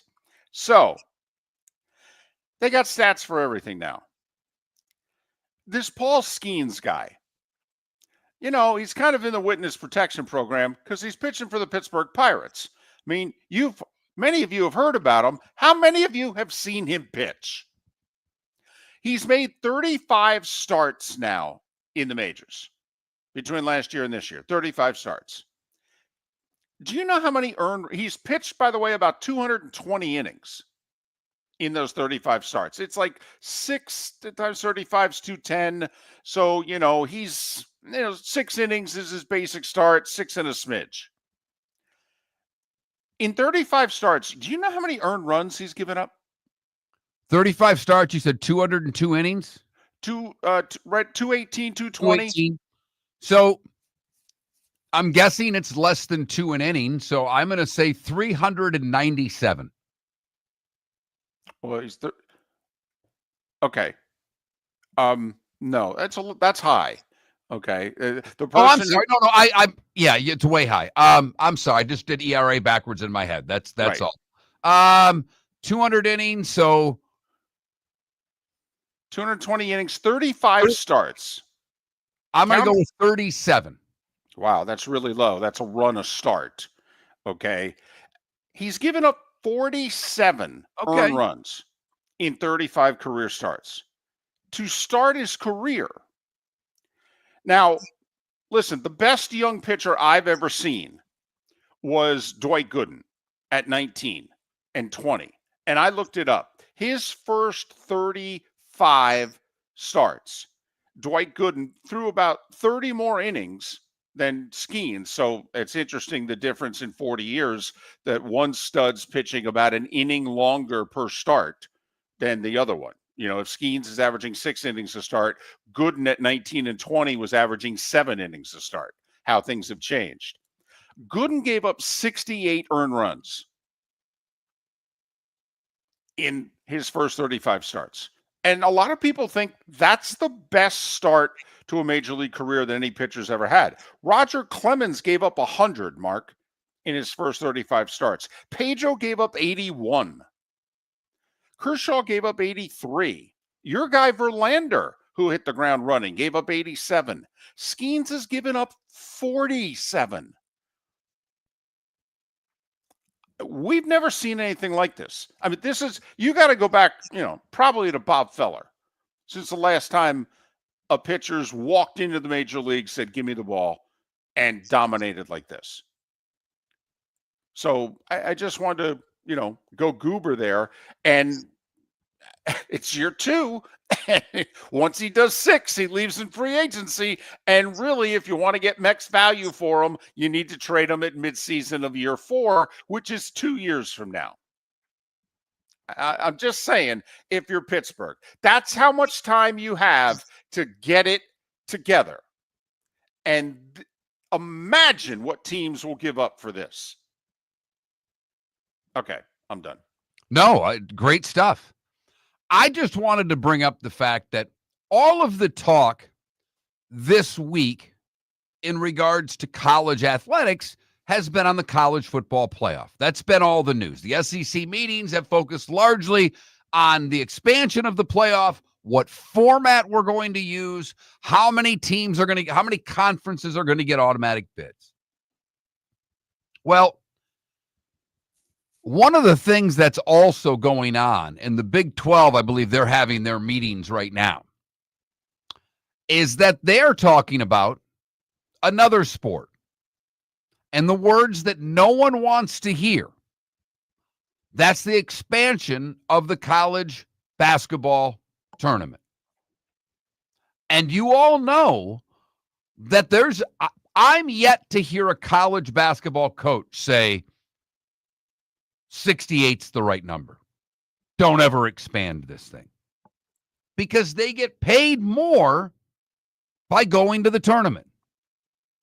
The conferences get paid more if more teams go to the tournament. And the Big 12's already out there pushing to go to 72 or 76 or whatever the hell it is they're going to do. Now, the Big 12 can't do anything about expanding the tournament. That's the job of the event planners called the NCAA. Correct. But they meet in July, and many people think that this may slip onto the agenda of what the NCAA discusses in their meetings in July. And David, we've talked about this for at least 4 years. Oh, yeah, and we said it's coming. Charlie Baker, who runs the NCAA, he wants it. The coaches want it. The ADs will probably want it. Why? Because it will get more money involved to the big conferences. And it will not be to the benefit of the mid-major. It never is. So pay attention later this summer when you start hearing about March Madness expanding to perhaps 72 or even more teams. I was going to say, I've heard 76 is in play. Yeah, 72 and 76 are the two numbers that I've read. And that bothers me as much as anything, because while there are a lot of teams that play college basketball, I get it. We've gone from when we took this to 64 to now to probably having 70, 80 more teams at the Division I level, David? Oh, sure. Maybe more than that, because there's over 330 Division I men basketball teams now. Yeah, I think it's up to 360, but yeah. Is it that high now? Wow. Yeah, okay. I think so. But realistically, do you think this is benefiting those teams that are, 300 to 360? Not a chance. It benefits the 7 and 9 conference team in the SEC or the Big 10 or the Big 12. Because the Big 12's upset, they only got 7. The SEC got 14. And that's now what it's become. So pay attention. We've talked about it for a while, and it looks like there is some momentum heading in the direction of expanding the college basketball tournament. By the way, 364 play Division I college basketball. Do you know football's up to 136, I thought I read? 134 or 136? Wow. But anyway, 364 Division I men's basketball programs. I think, by the way, if they add 4, I think 75% of the extra spots will go to the power conferences. So if they add 4, it'll be 3-1. If they add 8, it'll be 6-2. Okay, my thing though is, and you and I love the mid-majors and all that, but of the 3 to 6 extra power conference schools that are going to be added, does anybody ever want to see any of them? Think about what their records will be. Think about what place they'll finish in their power conferences. I mean, I'm sorry. You guys have all the advantages. You've had your regular season. You've had your shot. Come on now. I'd rather keep the 1 or 2 mid-majors home if it'll keep 3 to 6 power conference schools home as well. Enough already. Please. Yeah, and David, I think if it's 4, I think it would be 7 of 8. Like 1 year it would be all power schools, the next year a mid-major might get in. I not to split hairs with you, right? But I don't think they ever do a damn thing. This is not being done to help the mid-major. It's not. Oh no. Think about who's in favor of this. The Big 12 commissioner, the Big 12 coaches. Greg Sankey for 2 years. He's brought this up. Greg Sankey has wanted this for 2 years.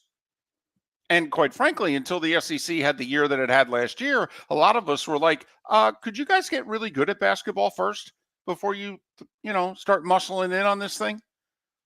Like 5 years ago, you had 3 bids. Shut up already. Now, after last year, Greg Sankey gets to stick his chest out and go, we'd like more teams. Well, and that's why the Big 12's there. They got 7. The SEC got 14. And it's very simple to look at the math and say, we need to get more teams in this tournament. We're a good basketball conference. And the Big 12 is a very good basketball conference. But you know me, and it doesn't apply at all anymore. I've always thought you had to go 500 in conference play to be a tournament team. I don't need to see a 7-9 team in the Big 10 qualify for the tournament. They couldn't win half their conference games, and yet you think they're good enough to play for a national championship. It doesn't make any sense. I was behind you when we had smaller conferences and balanced scheduling. The Big 10 was always a certain size, and for the longest time, everybody played a home and home. So the schedules were pretty balanced, if not completely balanced, and I was totally behind you when that was the case. Now, I do think you can get a bad schedule. Quite frankly, we saw it in football last year. Indiana had a great schedule. Certain teams in the Big 10, didn't have such a great schedule. Look at USC's schedule. Look at Indiana's. Get back to me. I got you. But in basketball, there's enough games that I still think you can get to that threshold of winning half of your conference games. I don't think I'm asking too much. But I understand your point completely. Conference schedules are not the same when you have these super conferences that we have now. By the way, I did read too, Golden there got all the money for Florida and deserve it, won the Natty and all those things. His buyout to go to the NBA isn't that much. No. It's $3 million. Right. And doesn't he only have to stay like a year? Right. Also, then it's like $1 million. Yeah. No, it's called hand, and he used it. Did he ever? He had it, and he used it. So just a little college hoop, little baseball. Still not suing that student newspaper. No, nothing's really. That just all went away, David. Wow. They either had the pitchers or they didn't have the pitchers. This is as cut and dry as anything ever. You and I would both be suing, David. Well, yeah, you can't say that about me. You could say I'm a terrible sports talk show host and I'm old and fat and ugly. That's fine, but you can't call me a creep. You can't make it embarrassing for me and my family because I'm such a bad dude. That's where I draw the line. I'll handle all the other stuff. The other stuff's true. But golly. Yeah, I'll let you say a lot of things about me, but you can't call me a perv. You can't call me a creep. You can't call me a predator. Come on. The last one. They called him a predator. Yes. They said he was taking D pics and sending them to people. Come on. Right. And by the way, if you don't have the picks, how can you write the story? Thank you. And if you have the picks, then isn't there more to the story? It has always seemed way too simple to me. Right. We thought this investigation should have taken, breakfast to lunch. Have it wrapped up by lunch. And now it's completely disappeared. Right. And nobody's upset. On either side. No. It's amazing. No harm, no foul. No, actually, there's a foul. Right. There's a foul. And if any of the allegations were true, there could have been some harm. I'm going to say it might have been a flagrant. One or two. I don't know which one gets you thrown out. Okay. I don't know. I never know which one gets you thrown out. Armando Velez. We'll talk some Florida Panthers. This just in. They're really good. They keep winning. Southwest Florida's scorching heat is on its way. Stay cool with Air Advantage. As a proud Ream Pro partner, Air Advantage delivers top-notch air conditioning solutions to keep you cool and comfortable. Right now, enjoy 18 months, no interest, no payments on qualifying systems. Call 433-4635 today for expert installation and unbeatable comfort all summer long. Online at myairadvantage.com. Air Advantage. Call today, 433-4635. With summer approaching, time to take care of your own house. So stop into the Floor Meisters and see their huge in-stock selection of carpet. The Floor Meisters has 100 rolls to choose from, starting at $2.99 a square foot for carpet, pad, and installation.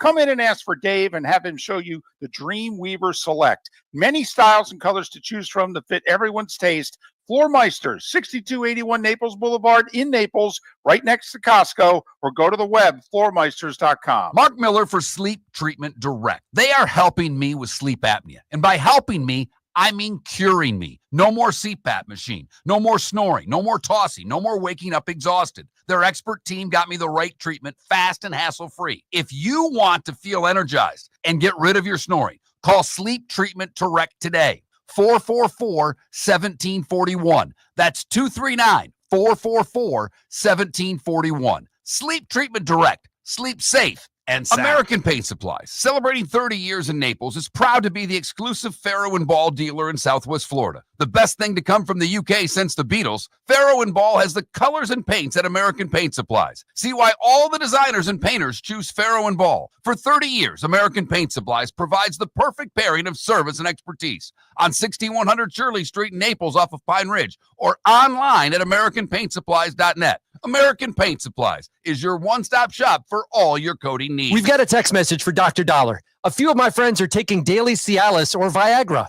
What are the benefits and how much does it cost? Great question. Cialis, Tadalafil, and Viagra, Sildenafil are game changer for men who want better performance, stamina, and confidence. They improve blood flow, support long-lasting performance, and help you feel like yourself again. And the best part, at Revitalize Clinic, we make it affordable. Less than $1 per pill. No overpriced prescription, no hassle, just real results, American-made, at the best prices in town. Plus, with early hours starting at 5:30 in the morning, we fit your schedule. Take control of your health today. Call Revitalize Clinic at 239-277-5770. Visit revitalizelounge.com or text Dr. Dollar directly at 239-980-2302. That's 239-980-2302.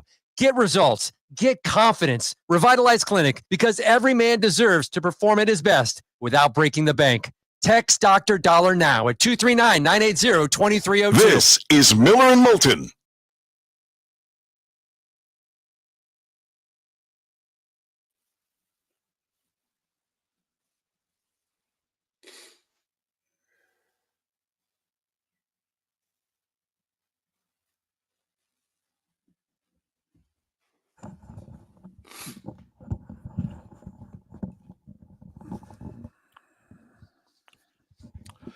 Sonny, we didn't say Paul Skeens is bigger than Fernando. We just pointed out in his first 35 starts, he's only given up 47 earned runs. To give you an idea, in Fernando's first 35 starts, I just looked it up. He gave up 77 runs. Fernando gave up 30 more earned runs in his first 35 starts than Skeens. 30. And that's the best number I can find. Second best, I'm sorry, Gooden was better.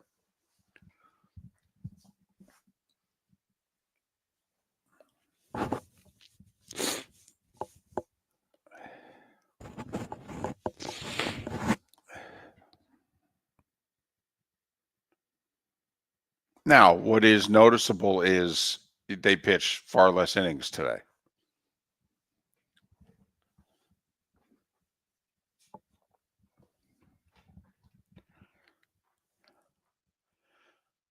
You know, Gooden threw like 30 more innings than Skeens in his first 35 starts. Fernando threw like 50 more innings than Skeens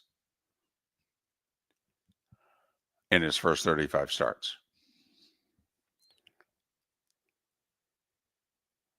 I mean, Fernando's rookie year, he had 11 complete games. But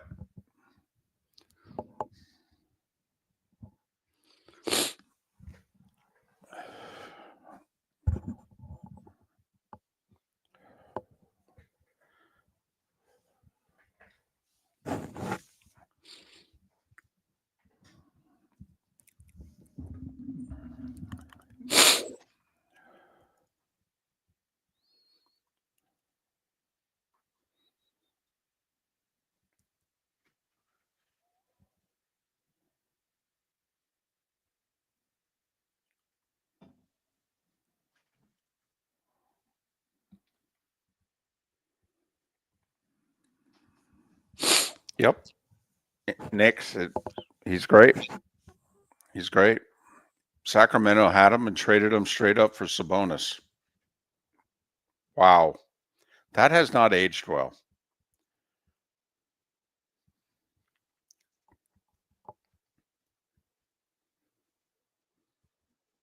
Still better than the Knicks taking Obi Toppin instead of him. And then trading Toppin 4 years later for 2 second-round picks to Indiana.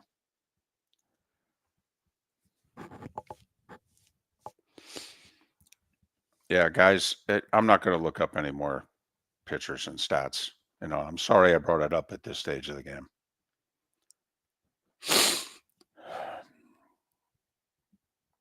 Remember, it's first 35 starts of his career. Like a lot of guys didn't get going until year 3, year 4. Fidget's got going right away.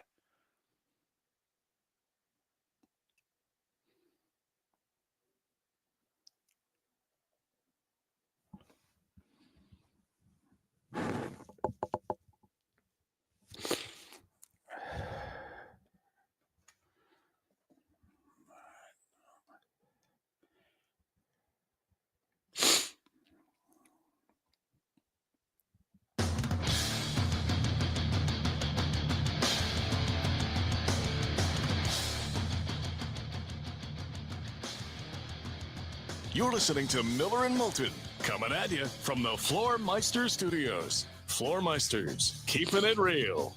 And now, here's Mark Miller and David Moulton. Halfway home on this Thursday, at least in the 239 and the 904. Final hour of the show in Lake City, Live Oak and surrounding areas. Port Charlotte, Venice and surrounding areas. Miller and Moulton. MillerandMoulton.com, Miller_Moulton on X. Connor O'Gara, who covers college football for Saturdays Down South. He will join us 1 hour from now. Armando Velez, kind enough to join us once again. He's covering the Panthers, so you know he's working. Hockey news, the Locked On Panthers podcast. Follow Armando on X at MondoMan12, MANDOMAN, and the number 12. Armando, it's David and Mark. Top of the morning to you. How are you?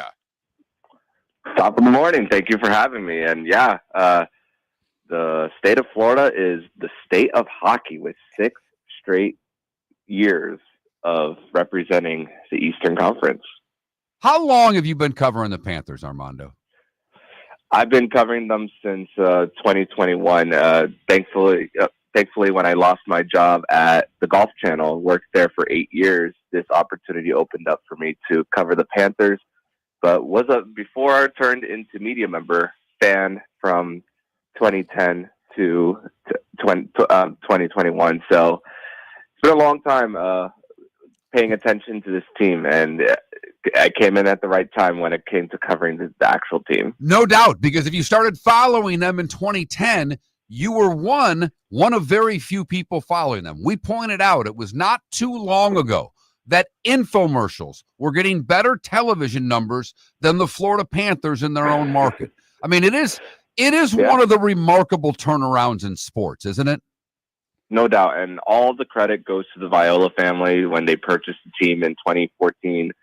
I mean, the after that, their very first draft pick was Aaron Ekblad, and then going from there. And the fact that they were going from giving away free tickets to actually being more accurate with their attendance numbers, because, you know, the previous ownership didn't really all tell the truth when it came to the amount of people who were actually attending games. And you know what? They wanted to be honest with themselves. They wanted to just go back to just getting hockey people in the building. And Vinny Viola, he allows his hockey people to do his thing. And it wasn't the best of starts when you think about the Gerard Gallant era. I mean, to think that the same place that they sent Gerard Gallant home from the taxi back in 2017, that is the place that they're clinching their third straight Eastern Conference title. Also, Armando, they did something which is unbelievably difficult to do. Besides going from really bad to really good, they got good, but the way they were playing was not winning hockey. And they, to borrow a hockey phrase, they changed on the fly and didn't take a step back. Most teams to retool, like I'm a Rangers fan. The Rangers now are having to add grit. The Rangers are taking steps backwards before they will then hopefully go forward. The Panthers went from winning the President's Trophy to dismantling key parts of that team and then going to the finals with a different style of play and a different coach. That's unheard of. It truly is, and I'll take you back even a few years before that when they were in the Stanley Cup bubble. Got eliminated by the New York Islanders in 4 games after that, and you know they made a general manager change. You think about how the Panthers, there were a few growing pains in that season, even before, when you're thinking, okay, they don't necessarily have a second line center yet. To think that opening night of the 2021 season, it was Alex Wenberg as your 2C. The very first trade that really set the domino effect of just the change of play that Bill Zito wanted to implement was trading for Patrick Hornquist, a guy who got the game-winning goal in one of the finals for the Pittsburgh Penguins. So that was the start of little minor changes. Obviously, the situation with Joel Quenneville and everything that went on with Chicago, you had to make a coaching change there. And yeah, like you mentioned, the 2022 season, the Panthers, when they won the President's Trophy, 58 wins, 122 points. They were a running gun style kind of offense.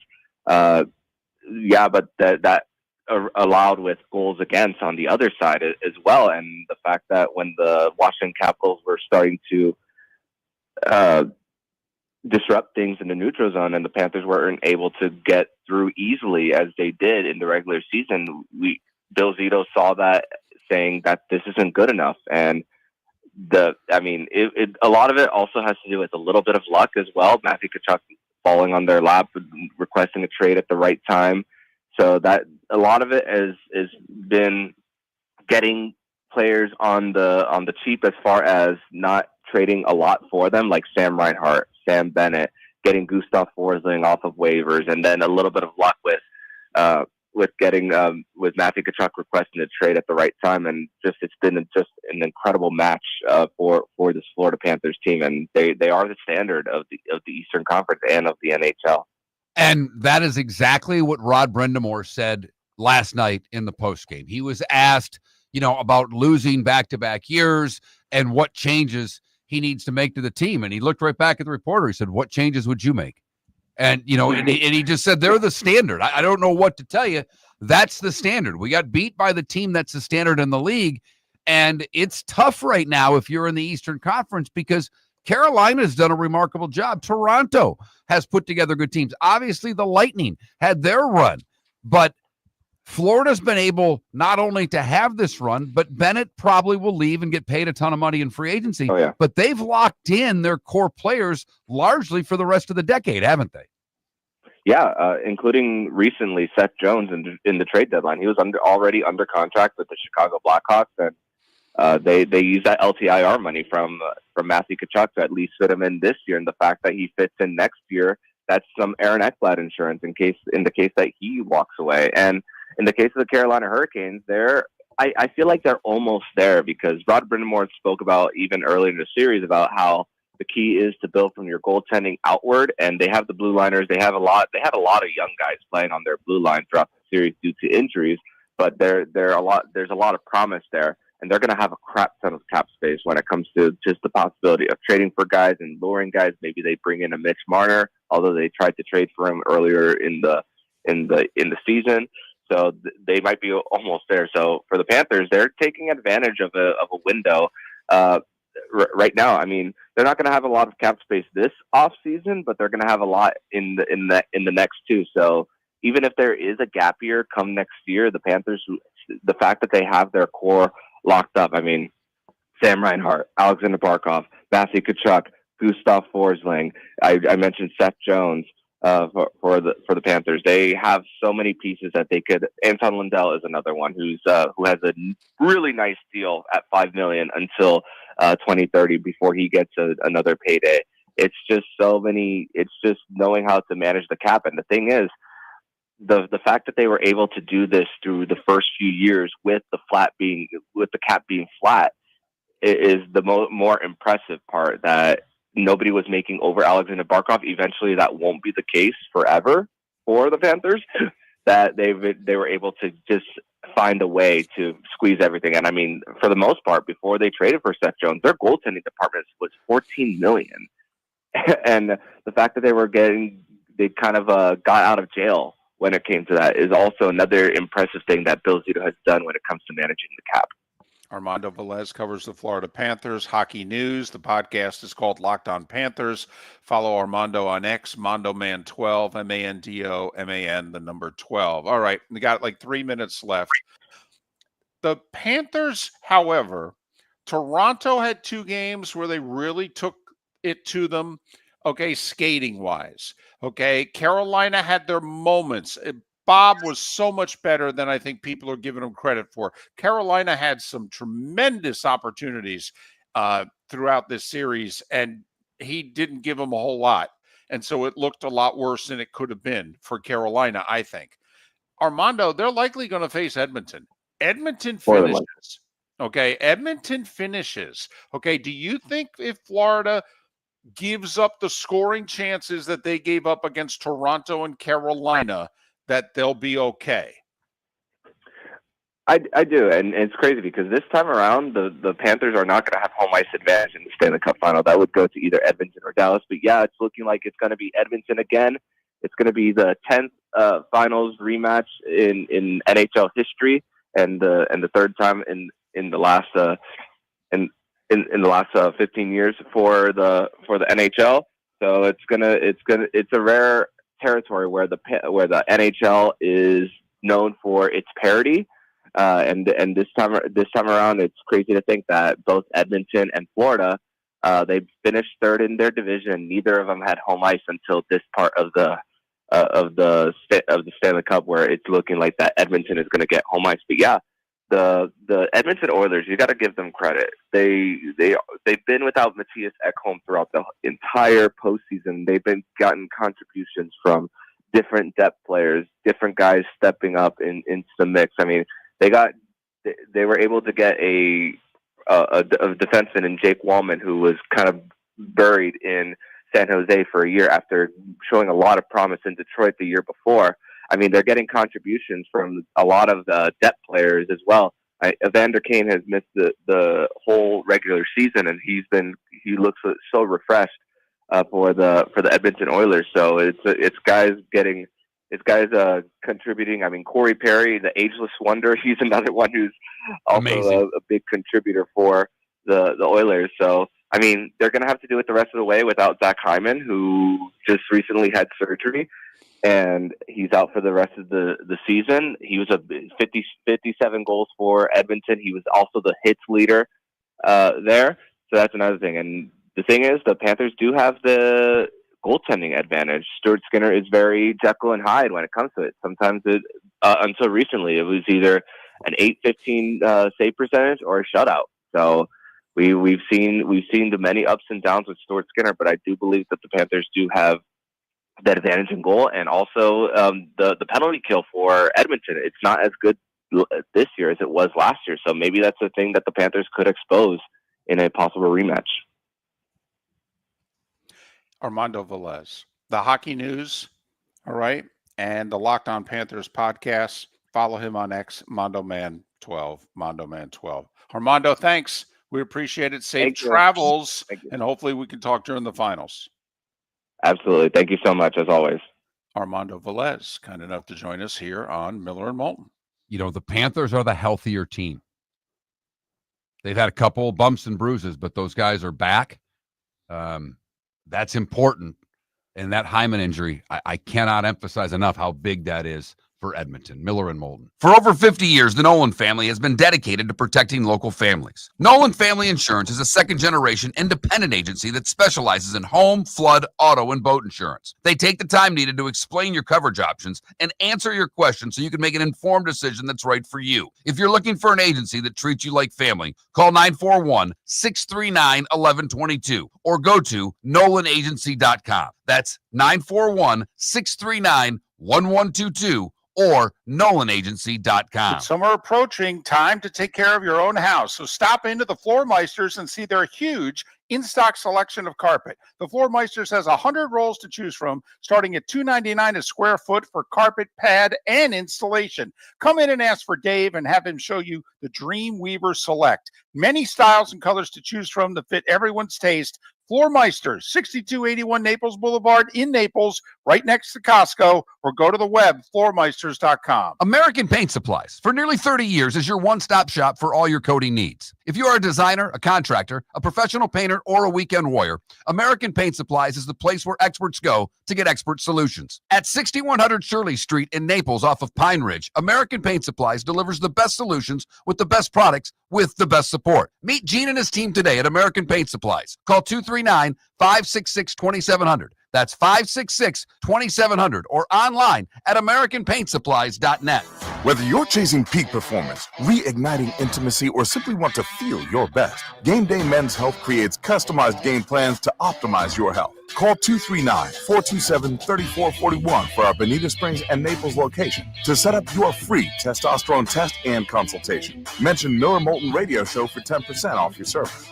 Find your maximum self with Game Day Men's Health, Bonita Springs and Naples, Florida. Call 239-427-3441 today. This is Miller and Moulton.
Irish football, what's the last dirty play the Florida Panthers have committed in the series?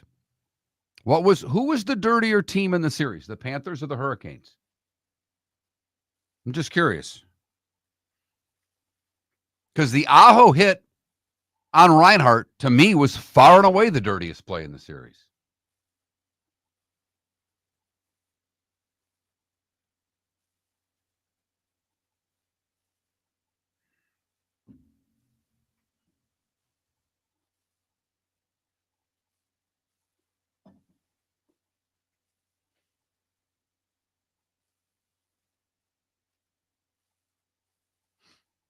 Sam Bennett hit the goalie in the Toronto series. The goalie was concussed from the slap shot that he took before, but Bennett gets all the blame.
I forget who it was who asked. I think Sacramento bet on De'Aaron Fox.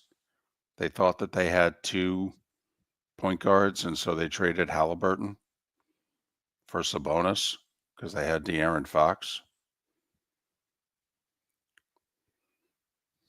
Oops.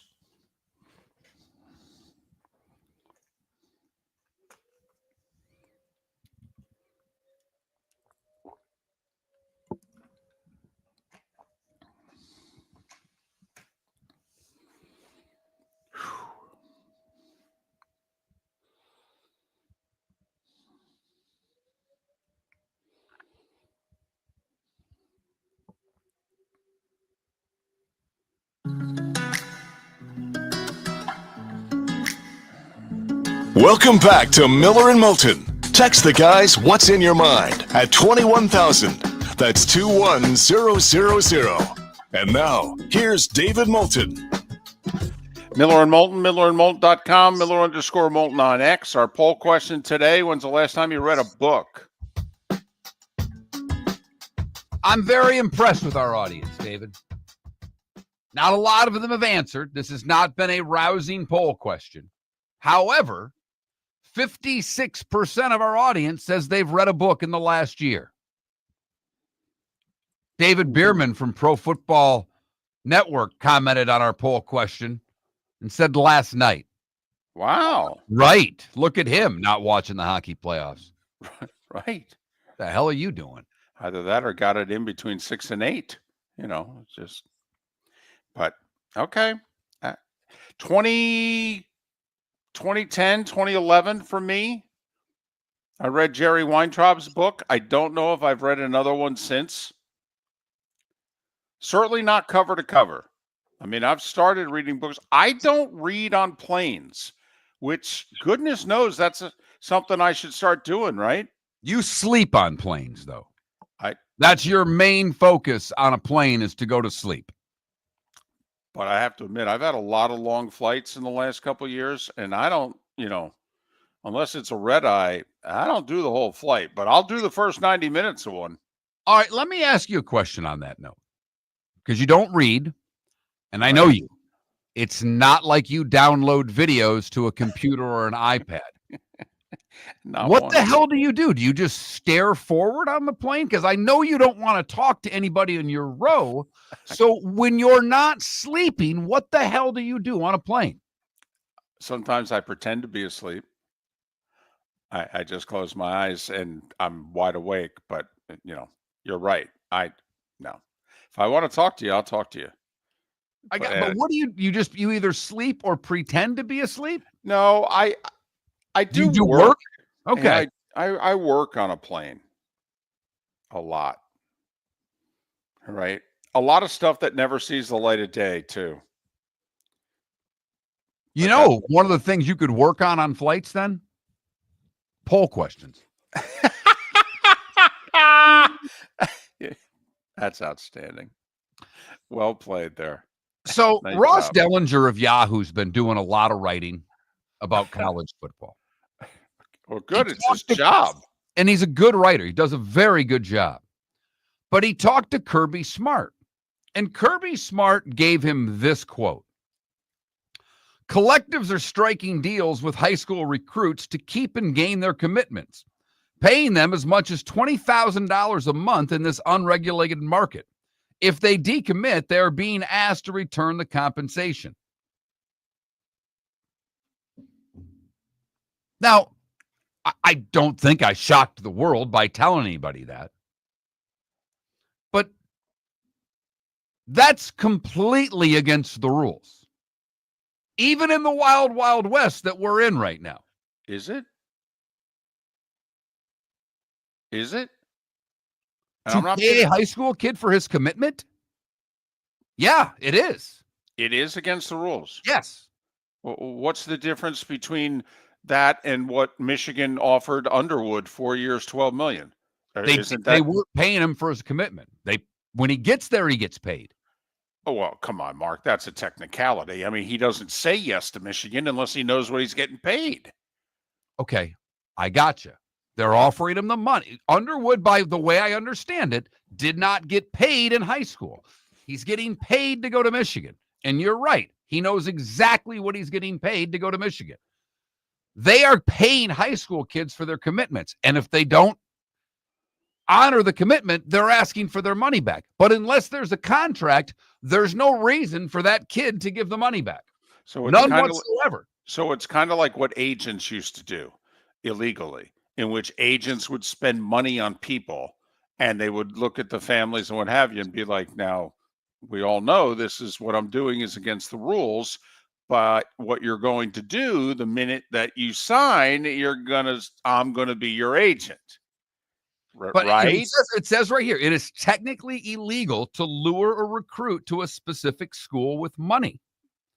So if they have a contract for this money, that's completely illegal. If there's no contract and they're paying them this money, why the hell would I have to pay it back? Here's something, though. And by the way, I believe if Kirby's saying this, that means George is doing it too. I don't think Kirby's sitting there saying, well, LSU and Ole Miss are paying high school kids, but we're not. I don't buy that for a second. I don't know, though. Kirby doesn't usually go public with this stuff. Kirby's just been playing the game behind closed doors, and Georgia's not getting outbid for a lot of people. So I wonder if this is something where Georgia's losing out on guys, or they can't pry guys away because of this. But here's what I don't understand. Haven't we had states and state legislatures that have allowed NIL for high school athletes? Yes. That's, David, that's name, image, and likeness to the high school kid for that. It is not a collective paying him to say you're committing. Yes, if some basketball player in high school has 500,000 Instagram followers or whatever social media platform he's on, he can earn money in certain states. Okay. Really, I'm not trying to, I don't play devil's advocate very often, and I'm not trying to be combative. Isn't this essentially a signing bonus? Now, it's illegal. Okay. Here's the funny thing. Yes, it's illegal. Okay, it's against the rules. But boy, I could change one sentence and make this legal. I mean, isn't this essentially a signing bonus? You're coming to Florida, right? You're coming. Here's 20 grand. You're coming to Florida, right? Yeah, okay. You can't sign till July, but you're coming to Florida, right? Here's 20 grand. Just want to make sure we're on the same page. And David, the way I'm reading it, it's not 20 grand, it's 20 grand a month. Okay. So there is a little difference if a kid made $240,000 to assure that he signs with the school. All I am pointing out is how ridiculous this system is. No doubt. And this goes back to everything we've been talking about now for 3 years. How long can it last? How long are the collectives going to keep doing this? How deep are their pockets? Are they that deep? No. Sarkisian was refuting the claim that Texas is going to spend $40 million on their football program this year. Right. He said that's laughable. Is it? Does he even know how much they spend? And I'm being serious when I say that. Well, but also, could 20 of it be underneath the Texas athletic department's umbrella? And could 10, 15, 20 of it be under the collectives, which are technically not under the umbrella? Right. And at this point, they're all under the collectives. So the hypocrisy in this sport is growing by the day. Now, I will say, in fairness, and if you want to heap on us, then we knew this was coming, but we advocated for it. We said the system is broken. We want to blow it up, and we're going to propose the Wild Wild West, where for 5 years, all is going to break loose. And it's going to be very unseemly. You and I advocated for this. We did, to get where it is we thought we needed to get, which they're still refusing to do, which is make them employees and collectively bargain it. And it's the only way you can have legitimate contracts and rein in costs. To answer the question you asked a minute ago, I don't think the collectives and the boosters can afford the status quo in the 2030s. I think they've got the rest of this decade, and they got to get this sucker resolved. So just thought it was interesting. Kirby going to a reporter with that little story as to how deep and how long NIL payments are being made out of collectives to ensure schools getting talent the way that they once did. The $100 handshake is long gone. Now it's $20,000 a month. Miller and Moulton. We'll talk some SEC football top of the hour. Thanks for listening. Mark Miller for Molly Maid. I've been a customer for over a year and cannot say enough good things about their service and communication. If you're a business owner, you can trust Molly Maid to do an exceptional job. Their expert team delivers tailored cleaning for whatever your needs, ensuring a pristine environment for clients and staff. Visit mollymaid.com/FT-Myers or call 239-418-0052. Molly Maid makes my home shine, and it will make your home or business shine too. Mark Miller for Sleep Treatment Direct. They are helping me with sleep apnea. And by helping me, I mean curing me. No more CPAP machine. No more snoring. No more tossing. No more waking up exhausted. Their expert team got me the right treatment fast and hassle-free. If you want to feel energized and get rid of your snoring, call Sleep Treatment Direct today. 444-1741. That's 239-444-1741. Sleep Treatment Direct. Sleep safe and sound. With summer approaching, time to take care of your own house. So stop into the Floor Meisters and see their huge in-stock selection of carpet. The Floor Meisters has 100 rolls to choose from, starting at $2.99 a square foot for carpet, pad, and installation. Come in and ask for Dave and have him show you the Dream Weaver Select. Many styles and colors to choose from to fit everyone's taste. Floor Meisters, 6281 Naples Boulevard in Naples, right next to Costco, or go to the web, floormeisters.com. American Paint Supplies, for nearly 30 years, is your one-stop shop for all your coating needs. If you are a designer, a contractor, a professional painter, or a weekend warrior, American Paint Supplies is the place where experts go to get expert solutions. At 6100 Shirley Street in Naples off of Pine Ridge, American Paint Supplies delivers the best solutions with the best products with the best support. Meet Gene and his team today at American Paint Supplies. Call 239-566-2700. That's 566-2700 or online at AmericanPaintSupplies.net. This is Miller and Moulton.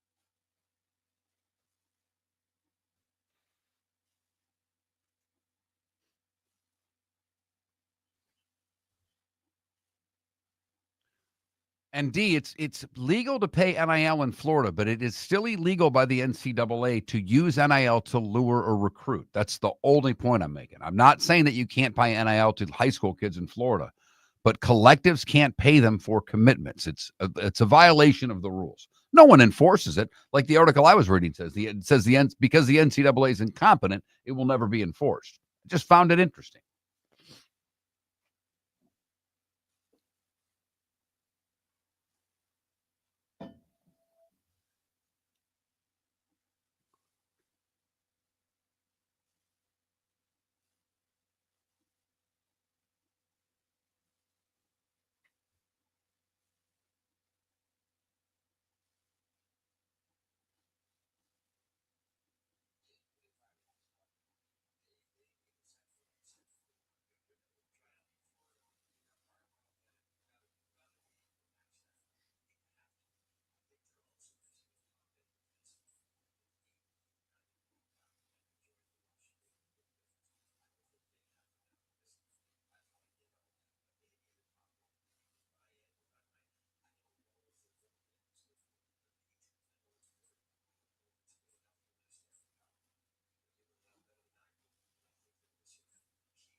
Mark, you addressed Johnny Mack, right? I did not. My son went there.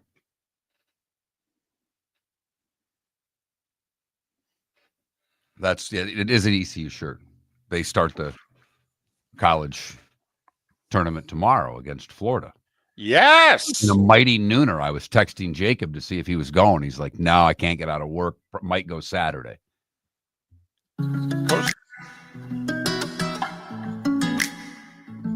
Welcome back to Miller and Moulton. Text the guys what's in your mind at 21,000. That's 21000. And now, here's David Moulton. 22 minutes until Connor O'Gara from Saturday Down South will join us to talk about a lot of what was going down in Destin, the SEC meetings. A lot of people got a lot of opinions on things. We haven't resolved anything, except the coaches are pretty ornery towards Paul Feinbaum. It's about the only thing I can definitively conclude from the SEC meetings is that those coaches in the SEC have been tired of getting criticized by Paul Feinbaum, and they're feeling good enough about themselves that they're letting them have it. Which makes for great radio. And you got to give Feinbaum all the credit. He sits there and takes it. Yep. And once the season starts, he'll continue to dish it out. Quick follow-up from yesterday. The coolest thing was that Charlie Woods scorecard with the 2 under 70 with the triple bogey and 3 powers in the whole round. He backed up his 65 in round 2, I think was 66. He won that tournament. He did. His first junior tournament win. He's the 603rd ranked junior in, I don't know if the U.S. or the world. I think in the U.S. He's like ranked 603. And there were some really good players at this tournament. Yes.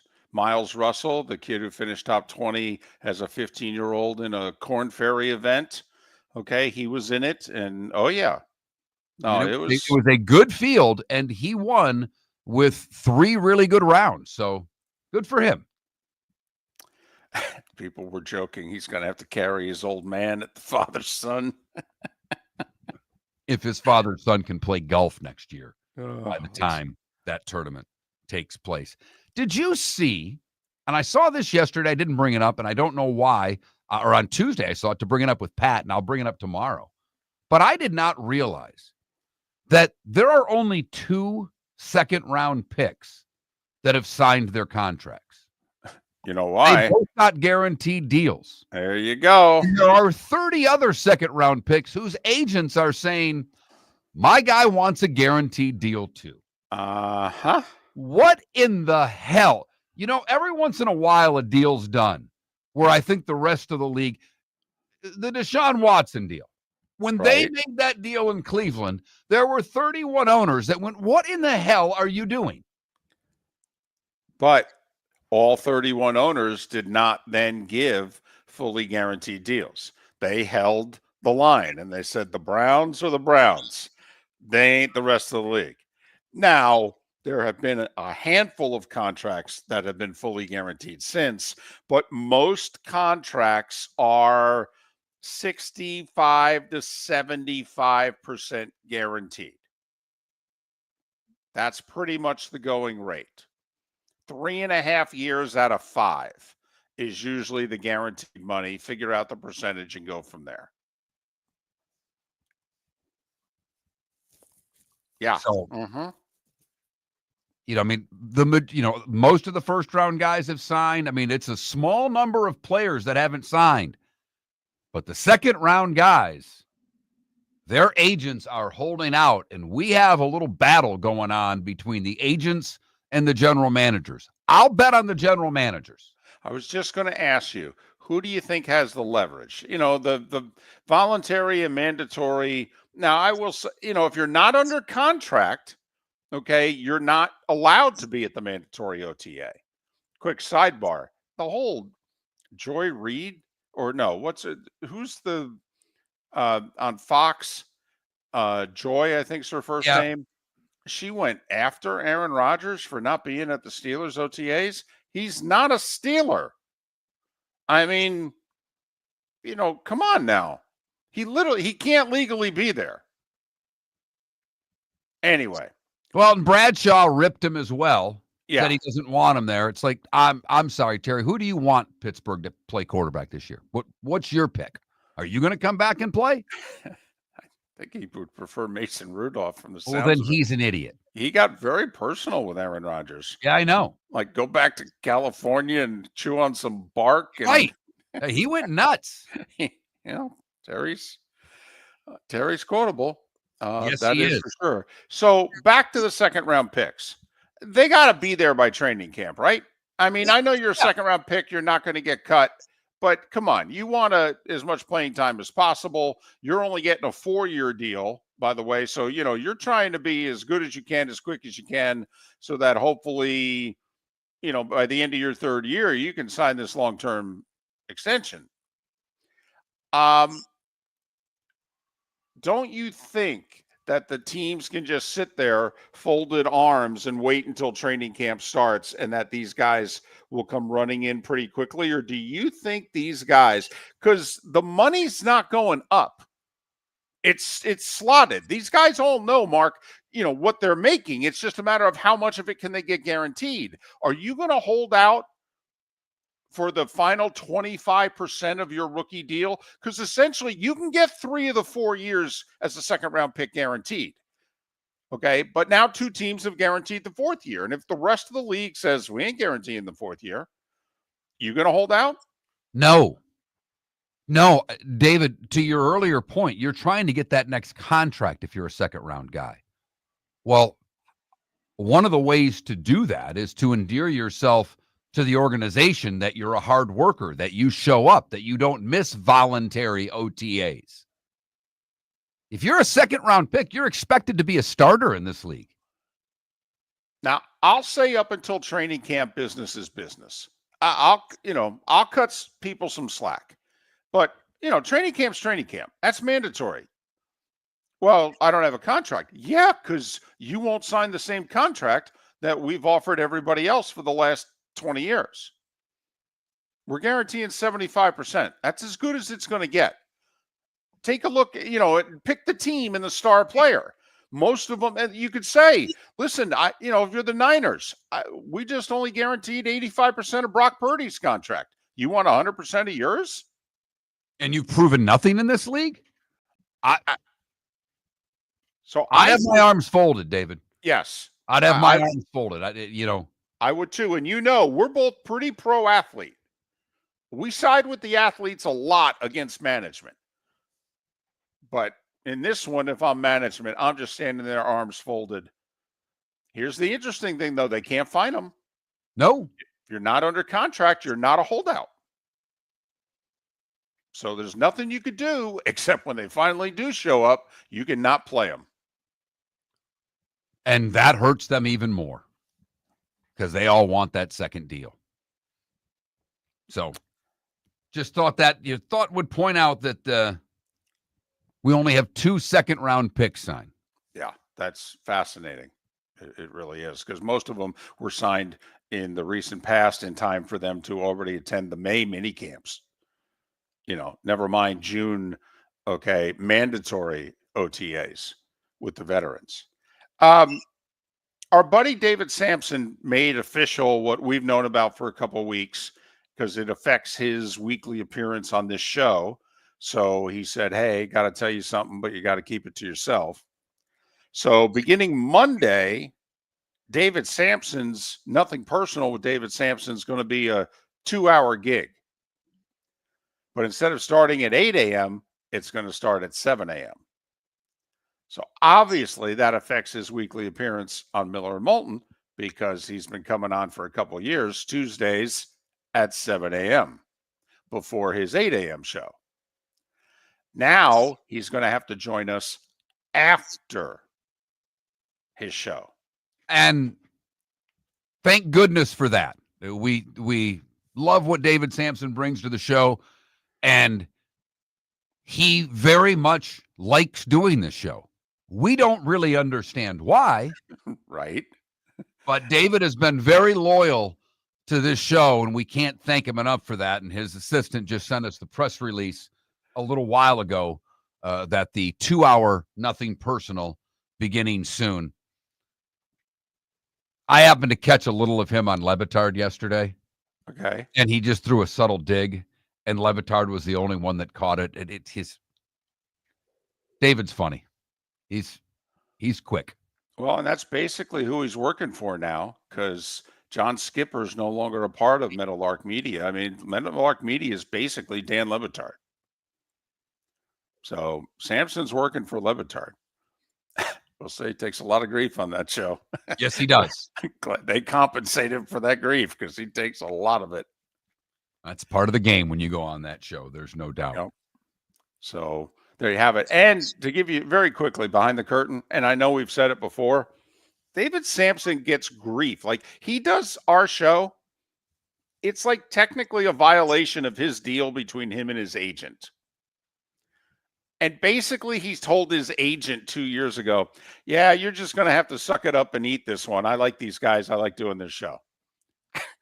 I mean, he technically is in violation of his contract doing our show. And he had to get his agent, who I guess for like the first year didn't handle it very well. And by now is like, whatever. So we are very thankful for David Sampson. We are extremely thankful. And, if his agent wants to hire us, well, we have no compensation for him. So we're really not in much need of an agent. We are in need of a couple of sponsors, though. So 21,000 is the number. If you're looking to invest in a great program and get a great bang for your buck from an advertising standpoint, there's not much we won't do for our advertisers. What a segue. Man, that was good. Look at you. Thank you. Wow. Just a second-round draft pick wanting a guaranteed contract, David. That's all it really is. I'd settle for 3 out of 4 myself, but okay. 21,000 on the text line. Okay. Mark will be very happy. Very happy. But so 9 a.m. Tuesdays. And I know for some of you, it's like, we don't get the 9 o'clock hour. Well, it shows available on, some apps.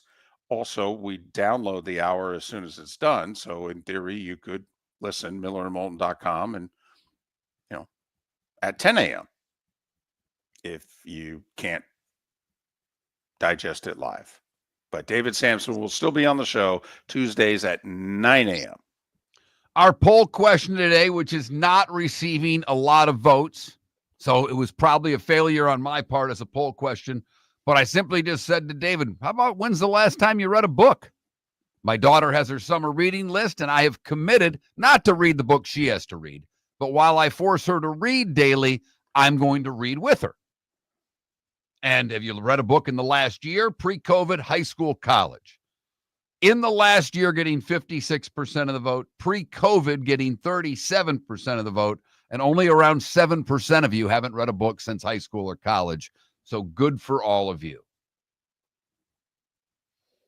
Go to that Mark Miller, the David Moulton, Miller_Moulton to vote.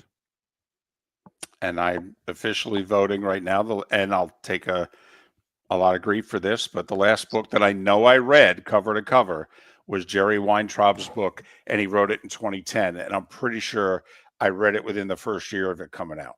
My wife's cousin sent gifts to our daughter and actually sent both my wife and I a gift. He sent us each a book that he had read that he liked, one for each of us. And one of it was called Beer Money, about the Stroh's beer family. And I couldn't put it down. I read it very quickly and actually enjoyed it. So I've actually read one in the last 6 months, which I would have probably been pre-COVID before that, David. There is no doubt. We will talk a little SEC football coming up. They've had their big meetings. They've said a lot. The coaches and AD and commissioner are on a different page. The coaches want this 5-11 playoff. The ADs and Greg Sankey, the commissioner, are looking more at a model where they get 4 automatic bids. Connor O'Gara covers college football for Saturday Down South. He will join us coming up in around 8 minutes' time. 22 years. That's how long it had been since the Panthers went between winning playoff series. They went from the late 90s to almost COVID without winning a playoff series. 22 years. So when you get down on your franchise, it can be done. Yes, Miami Dolphins, we're talking to you. Right. Because it's been 24 years since you've won a playoff game. And counting. Right. Mm-hmm. Right. And it's going to be 25 because you're not making the playoffs this year. If you do, then everybody who doubted Tua is wrong. I mean, that's the only way that it's possible. Did you see our buddy Chris Perkins' exchange with Mike McDaniel earlier this week? Oh, he brings up Tyreek wanting to race the Olympic sprinter. Right. And Mike McDaniel looked at him and Chris said, he's just coming off injury. Are you sure this is a smart thing? And Mike McDaniel said to Chris, I don't know what you're talking about. How could he not know about this? Does he not get the internet? Does he put charcoal under his seat to make it hotter heading into the season? That seems like gross negligence on the part of the head coach. Miller and Moulton, college football talk next. Southwest Florida's scorching heat is on its way. Stay cool with Air Advantage. As a proud Rheem Pro partner, Air Advantage delivers top-notch air conditioning solutions to keep you cool and comfortable. Right now, enjoy 18 months, no interest, no payments on qualifying systems. Call 433-4635 today for expert installation and unbeatable comfort all summer long. Online at myairadvantage.com. Air Advantage. Call today, 433-4635. American Paint Supplies, for nearly 30 years, is your one-stop shop for all your coating needs. If you are a designer, a contractor, a professional painter, or a weekend warrior, American Paint Supplies is the place where experts go to get expert solutions. At 6100 Shirley Street in Naples off of Pine Ridge, American Paint Supplies delivers the best solutions with the best products with the best support. Meet Gene and his team today at American Paint Supplies. Call 239-566-2700. That's 566-2700 or online at AmericanPaintSupplies.net. With summer approaching, time to take care of your own house. So stop into the Floor Meisters and see their huge in-stock selection of carpet. The Floor Meisters has 100 rolls to choose from, starting at $2.99 a square foot for carpet, pad, and installation. Come in and ask for Dave and have him show you the Dream Weaver Select. Many styles and colors to choose from to fit everyone's taste. Floor Meisters, 6281 Naples Boulevard in Naples, right next to Costco, or go to the web, floormeisters.com. Mark Miller for Molly Maid. I've been a customer for over a year and cannot say enough good things about their service and communication. If you're a business owner, you can trust Molly Maid to do an exceptional job. Their expert team delivers tailored cleaning for whatever your needs, ensuring a pristine environment for clients and staff. Visit mollymaid.com/FT-Myers or call 239-418-0052. Molly Maid makes my home shine, and it will make your home or business shine too. We've got a text message for Dr. Dollar. I feel tired, sluggish, and just not myself. I'm gaining weight, my energy is low, and I've lost my drive. Could it be low testosterone? Absolutely. Testosterone naturally declines over time, but you don't have to accept it. Low T can affect your energy, strength, mood, and focus. But here's the good news. Testosterone replacement therapy, TRT, can help restore your vitality and get you back to feeling your best. Imagine waking up strong, sharp, and energized, ready to take on the day like you used to. At Revitalize Clinic, we specialize in physician-guided, American-made TRT designed just for you. Take control of your health today. Call Revitalize Clinic at 239-277-5770. Visit revitalizelounge.com or text Dr. Dollar directly at 239-980-2302. Feel like yourself again. Testosterone replacement therapy, because your best years aren't behind you, they're just getting started. Text Dr. Dollar now at 239-980-2302. This is Miller and Moulton.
Is that a Diet Dr. Pepper you brought over there? No, it's a Gatorade Zero Oh. grape.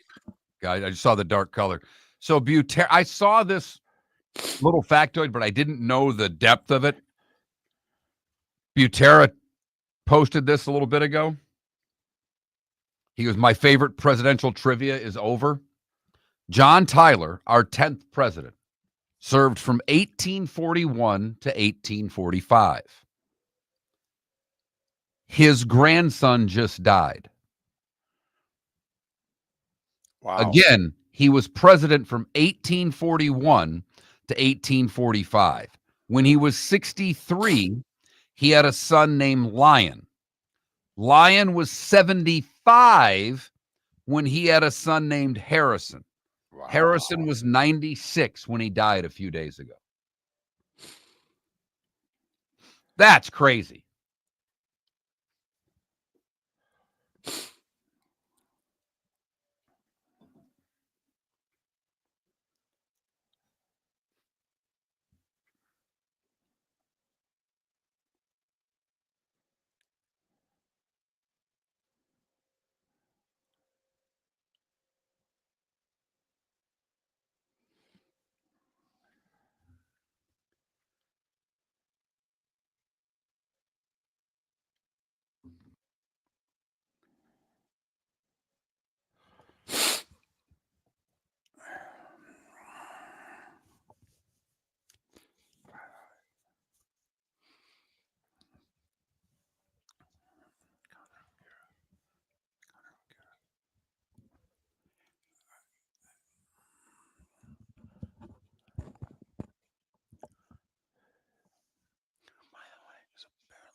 You're listening to Miller and Moulton, coming at you from the Floor Meister Studios. Floor Meisters, keeping it real.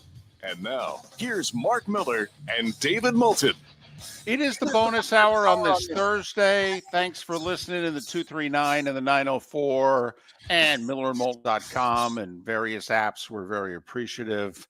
Armando Velez joined us an hour ago on the American Paint Supplies Hotline. Connor O'Gara is kind enough to join us now. Saturday Down South, host of the Saturday Down South podcast. Follow Connor on X at CJ O'Gara, O-G-A-R-A. Connor, I will not call you a senior columnist. You're too young. I know that's your title. You're too young.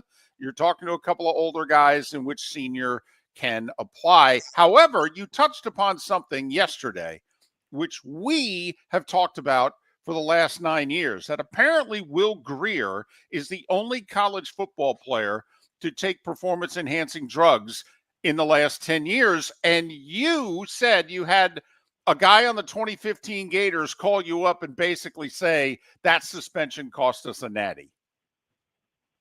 Yeah, and look, I appreciate the kind words, by the way. The senior title, someone gave that to me. It sounds like the most self-appointed thing, and I should probably just pivot and find something else. Someone gave it to me that I used to work with back in 2015 when I was 25, and it was a bit of a joke at the time. And now that I'm 35, I'm like, yeah, maybe I've aged into it a little bit at least. But yeah, we move on. I remember 2015 and watching those Florida games early on with Will Grier, thinking, gosh, this team has something kind of special about it. And it felt a bit 2013 Auburn-ish, and maybe a team that kind of lived on the edge, but felt comfortable in those scenarios. And they're going to have a quarterback that was going to keep getting better in Will Grier. And, you're right. You really don't hear of the banned substance suspensions. Ever. Because, you don't hear about them ever. But I think it's also because we've gotten a lot smarter about, hey, what are we taking over-the-counter supplements?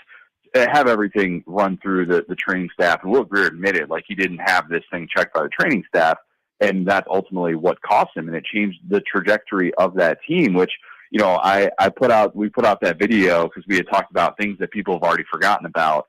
in the playoff era. And Florida fans definitely have not forgotten about that. But I think nationally people have forgotten about that. And let's just say a prominent member of that 2000 Florida team called me within an hour of seeing that post and said, hey, we don't just have a great season. We win a national title that year if Will Greer stays healthy. I was like, wow, that's kind of a crazy thing to process. But that team would have been darn good, and you can't convince me otherwise. All right, I'm trying to process what's going on with these latest SEC meetings because it seems that Greg Sankey, it doesn't seem, Greg Sankey wants 4 automatic bids for the SEC. He's said it numerous times. The ADs seem to be on Sankey's side. The coaches, however, were more than likely looking at the 5-11 model where the 5 conference champs get in and it's 11 at-large bids. Who's going to win this fight, the coaches or Sankey? You know, and it's important to remember that Sankey represents the administrators and he represents the presidents and ADs, all of whom are looking at their budgets right now going, we're about to enter a very unprecedented era of college athletics wherein we're on the hook for these college athletes in ways that we haven't been. They're also raking in money in ways that they have never been, but they are trying to get that guarantee. And so when Greg Sankey is saying he wants those automatic bids, he's talking about having a guaranteed piece of that $1.3 billion playoff pie that is up for grabs. And so that's why his motives are different than the motives of SEC coaches who are looking at that 5-11 model going, guys, I think we would have a really opportunity to, as Kirby Smart said, flood the postseason and do what we do in college baseball and do what we do in college softball and this past year in college basketball. There is definitely that possibility. And if you look at the numbers that Ross Dellinger broke down of, hey, what would it have looked like if the 16-team playoff with the 5-11 model had been the case for the last 11 years? And the SEC would have been sitting there with 5 bids on average per year, and the Big Ten would have had an average of 5.3. So you can look at those things and go, well, why doesn't the SEC just get fully on board with that? And maybe they will. I think that's what's going to win out ultimately. But Greg Sankey has this desire to want to get these guarantees in place. And that's why he continues to, in my opinion, unsuccessfully argue that the selection committee isn't doing its job by valuing strength of schedule. He wants to get subjectiveness out of this. He wants to get guarantees and guaranteed money for those administrators locked in. And an era where nothing is locked in right now, he wants to get that taken care of. And he feels like 20 years worth of data of SEC and Big Ten dominance would suggest that he at least has a case. I don't know how he could think he wouldn't get 5 teams a year on average. Okay, and last year they would have gotten 6 based on the final college football ranking from the committee. I don't know how he thinks that he wouldn't get more than 4 if he went with the 5-11 model. Do you think we're going to have a trade-off? The coaches also don't want to play a 9th conference game. And Sankey and ESPN desperately want it to happen. And we all know Sankey kind of promised ESPN when they went all in with them that this was going to happen, and he got pushback that he didn't expect. And so they're going to try for it again. Do you think that maybe there's a trade-off here? Sankey says, I'll give you 5-11. You got to play a 9th game. I think the 9-game conference schedule only happens if they get the 16-team playoff with the 4 auto bids. I really think this has all been about the playoff. Every time the SEC has weighed its options for an 8-game or 9-game conference schedule, it's been with the playoff in mind. And that dates back to early, 2014. And the Big Ten made this switch in 2016. And I go to Big Ten Media Days every year, and you hear the Big Ten puff its chest out about, we're playing this 9-game conference schedule, and we're doing right. And then the Big Ten watched its conference champ get left out of the college football playoff in 3 consecutive years. And it's like, congratulations, you made this money. Your conference champ is not even considered to be one of the 4 most deserving teams in college football. So congratulations, that really got you somewhere. And let's not forget, the ACC is sticking at 8. You know, the ACC, where Jim Phillips is like, hey, we're doing what's for the good of the sport. No, you're not. You're doing what's beneficial to your conference, and that's fine, but don't have this holier than art thou type of mantra that you're going to parade over everybody else. That's why Greg Sankey pushed back on that so much in saying that the straight seeding was for the best interest of college football, even though it might go against the ACC. what Greg Sankey is trying to figure out here is how is the playoff going to be interpreted from the selection committee? Is there still going to be that subjectiveness there? Are they going to have the auto bids? That's what's going to determine whether or not the ACC or the ACC and SEC are aligned with an 8-game conference schedule, or if this is going to be a switch where the SEC says, you know what, let's just do what the Big Ten's doing. Let's go to a 9-game conference schedule and let's have some sort of plan together. I think they're going to stick at the 8 if they don't get those automatic bids. Steve Sarkisian is refuting a report that Texas is going to spend between $35 and $40 million. I'm just curious, and we've talked about this on this show, whether they're spending $30 million, $35 million, $40 million, I don't really care. What I do wonder about is for how long. This money from the collectives and basically the boosters and the fans that are paying for their team, how long, in your estimation, can this model sustain itself? Well, it's about to change with the revenue sharing era, and that $20.5 million, it will take care of some of it, but it's still going to exist. I mean, right. Let's call it what it is. NIL is still going to be a thing. Boosters are still going to be working behind the scenes to get athletes, and that's just the reality of the situation. And it's hard to find deeper pockets than the pockets that are in Austin, Texas. That is reality. And for Texas, you know, it's kind of the prime example for why a program like that wants to continue spending and doesn't necessarily see the downside in it, because they know what it's like to be a joke. They know what it's like to be in that spot where for a decade you're fighting for relevance. It is a bad spot to be in. And so now Texas is the only program in college football that can claim, hey, we went to consecutive semifinals. We're in a really good spot here, and we're about to start the Arch Manning era. We're in a really good spot. Let's keep the spending up because it's working. And it's hard to push back on that when you've seen the results. Now, there are other programs where I'd love to see what's going to happen with Texas Tech in that same state with Cody Campbell, with all the offseason spending that they've done, really building from within in the trenches, in the transfer portal to say, hey, we have a golden opportunity in the Big 12. Let's take advantage of it in this era. If that blows up all of a sudden and it's like a 7-5 type season that doesn't see those dividends paid, then is that what's going to have market correction? Is that going to be a thing where in the latter half of the decade, we're like, you know what? It's really not worth it to go all in. Let's try and find those diamonds in the rough and see if we can get luckier that way, because we're not necessarily seeing that same return on our investment. Connor O'Gara, Saturday Down South. Follow him on X, CJOGARA. So Brian Kelly said the wish of the room yesterday is for the SEC and the Big Ten to play non-conference games against one another, kind of like what they do in hoops, you know, the ACC Big Ten Challenge, etc. Well, don't you think the Big Ten is going to look at the SEC and go, well, we'll do it once you start playing non-conference games? I mean, you know, are we sure the coaches really want it? Because the coaches seem to be the ones most against 9. I mean, there's no way if you're the Big Ten, you agree to make your schedule be harder than theirs, right? Right. That would have to be part of it. And it would have to be the 4 auto bids for both the Big Ten and SEC. That's the only scenario in which I see this playing out, where it's 4 auto bids for the Big Ten and SEC. The Big Ten and SEC both have 9-game conference schedules with this 16-team playoff, and then they agree, hey, let's sign up for this annual challenge between one another, this power to, and we're going to just be each other's non-conference big-time game every single year. I understand why Brian Kelly wants that. Brian Kelly spent enough time in that geographical footprint to know that it would be great for college football to see these teams play on an annual basis instead of having, you know, a lot of these bowl games now that are really hard to interpret what exactly it means for the strength of the conference when opt-outs change these things so drastically. And it's not to say they should be thrown out altogether, but it'd be a better barometer for the strength of the conference to see, all right, how does the Big Ten SEC Challenge look on a yearly basis? I mean, in college basketball, we're fortunate enough to have the ACC SEC Challenge, which this past year was just the most lopsided it's ever been. And we got a pretty good idea going into conference play. All right, the SEC is pretty darn good. And we would be in a much better spot to know what that looks like if we saw that actually play out with the SEC and Big Ten. I don't think it'll happen because I do think the 5-11 model is going to be what wins out.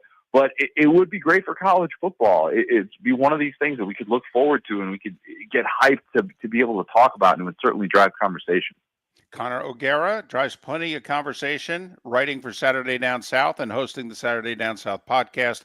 Follow Connor on X, CJ O'Gara, Ogara. Connor, thanks for your time. We appreciate it. Safe travels. Gentlemen, appreciate it. Connor O'Gara, kind enough to join us here on Miller and Moulton. More based on what he had to say coming up. For over 50 years, the Nolan family has been dedicated to protecting local families. Nolan Family Insurance is a second-generation independent agency that specializes in home, flood, auto, and boat insurance. They take the time needed to explain your coverage options and answer your questions so you can make an informed decision that's right for you. If you're looking for an agency that treats you like family, call 941-639-1122 or go to nolanagency.com. That's 941-639-1122 or nolanagency.com. With summer approaching, time to take care of your own house. So stop into the Floor Meisters and see their huge in-stock selection of carpet. The Floor Meisters has 100 rolls to choose from, starting at $2.99 a square foot for carpet, pad, and installation. Come in and ask for Dave and have him show you the Dream Weaver Select. Many styles and colors to choose from to fit everyone's taste. Floor Meisters, 6281 Naples Boulevard in Naples, right next to Costco, or go to the web, floormeisters.com. Mark Miller for Molly Maid. I've been a customer for over a year and cannot say enough good things about their service and communication. If you're a business owner, you can trust Molly Maid to do an exceptional job. Their expert team delivers tailored cleaning for whatever your needs, ensuring a pristine environment for clients and staff. Visit mollymaid.com/FT-Myers or call 239-418-0052.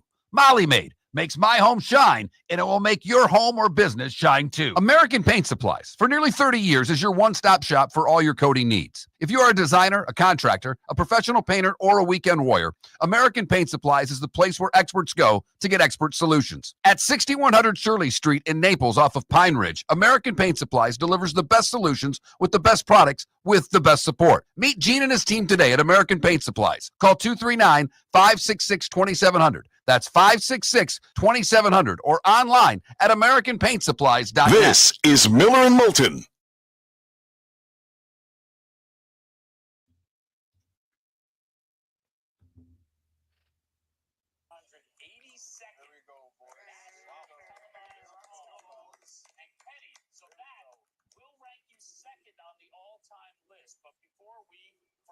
Congratulate you here. The man you are currently tied with has something to say.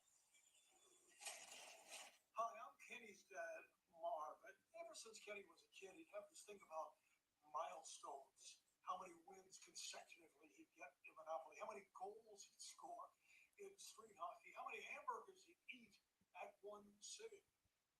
Very sad. But how about 1,481 consecutive national games? Those are the stats that he's offering up. Kenny, congratulations. You are the Cal Ripken of sports broadcasting history on the national level. Oh, amazing. I recognize that guy. That's awesome.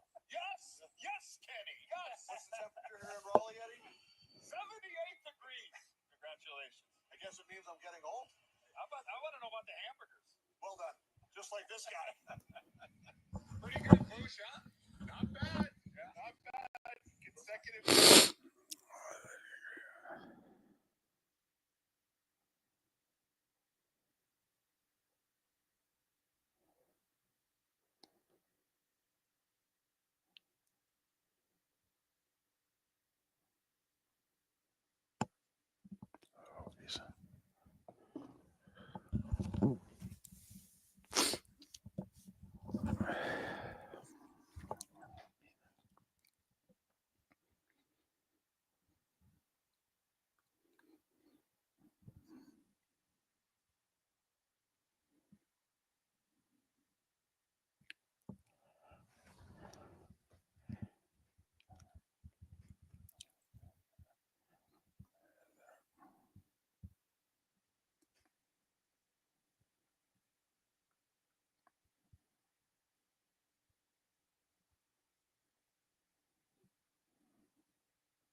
According to Front Office Sports, Major League Baseball announced a strategic investment in a softball league.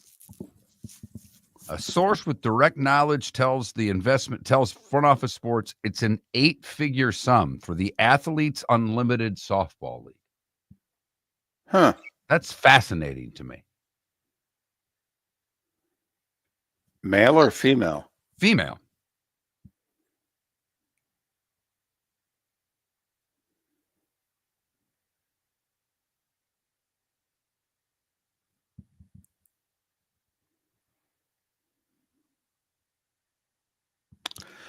Yinzer, we went through this with the NHL before the playoffs started.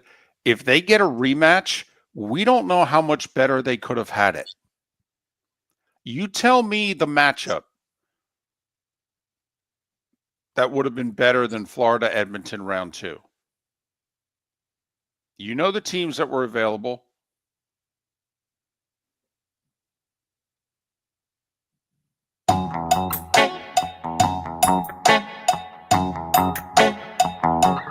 You're listening to Miller and Moulton. And now, here's Mark Miller and David Moulton. 21 minutes past the hour. Good, bad, and ugly. What's on tap? Today was the day when. Some final thoughts, a pick or two, all coming up in a little less than 20 minutes. Connor O'Gara joined us on the American Paint Supplies Hotline, your one-stop shop for all your coating needs. Okay. I probably should have prepped you on what I'm about to throw at you because, try to be as good and entertaining as possible, and thinking on the air, it doesn't make for the best of radio. But a couple of things about what Connor just told us. He said he thinks the 5-11 format's going to win. And he also thinks the SEC stays at 8 because of 8 conference games because of it. Right. And he then agreed with us when we said, well, if that's the case, then the Big Ten's never going to agree to play the SEC. And, this terrific idea, by the way, of the SEC and the Big Ten playing one another non-conference in early September every year. I will just, if we can sidebar for a second about whether or not it's going to happen, and if so, when. Sankey, by the way, did not endorse it. Okay, Sankey said, kind of torn, should we mandate this, an official agreement between conferences, or should individual schools continue to schedule the way they've scheduled and just figure out a way to do it themselves? So he didn't fully endorse it. Okay. There's one obvious problem. Florida, Georgia, and South Carolina already have pretty big yearly locked in, they ain't going anywhere, non-conference games. Florida State, Georgia Tech, Clemson. USC, well, looking as if they're trying to get out of it, has Notre Dame, which means you have 17 Big Ten schools and 13 SEC schools. So to me, Mark, how do you schedule it? And I'm being serious. There's a part of me, like, do you just say to Florida, South Carolina, and Georgia, yeah, I don't know what to tell you. You're going to get the short end of the schedule thing because, in theory, you're going to get a Big Ten team every year, and you've got your big non-conference game, no matter how many conference games we have, 8 or 9. Well, first off, one of the things that Connor said that I do agree with, this Big Ten SEC thing doesn't happen unless the SEC goes to 9 conference games. The Big Ten's not going to agree to play this series while they're playing 9 conference games and the SEC's playing 8. Yeah, and that's the first thing. Right, and they shouldn't. Part of what Sankey's been talking about, and Connor addressed it in that interview, is the old strength of schedule. Trying to, unless Sankey and the administrators believe unless they get 4, it's not worth their doing any of this. And if you're guaranteed 4, then does it really matter what your non-conference games look like? Because it's no longer about how many wins or how many losses. It's the top 4 teams get in, period. And without that, I don't think you'll ever see an SEC Big Ten football challenge. I will say, if they go 5-11, doesn't it cut the legs out from under the ACC and the Big 12 and the huffing and puffing that they're doing? And by the way, I don't blame them for doing it. I mean, we're negotiating right now. These are high stakes. The difference between getting 2 automatic bids and 3 is worth huffing and puffing and fighting over. It is. But 5-11 could mean years that you only get 1 if you're the Big 12 or the ACC. And that is what behind the scenes, if I'm Sankey or Petitti, I would be looking at my schools going, we're going to get 5 every year. Some years we may get 6. The SEC would have gotten 6 last year. In a 12-team playoff, they only got 3, but in a 16, they would have gotten 6. By the way, the Big Ten wouldn't have added a team. Would have been 3 SEC teams in Miami. The ACC would have added a school. The ACC would have ended up with 3. Big 12 would have only had 1. Right. Because unfortunately, all their schools were literally next in line. They had 3 schools in the next 4 spots in the ranking. Sorry. So I think it's a lot of fun to talk about, but until the SEC figures out what they're going to do within their own conference, we're just spinning our wheels right now.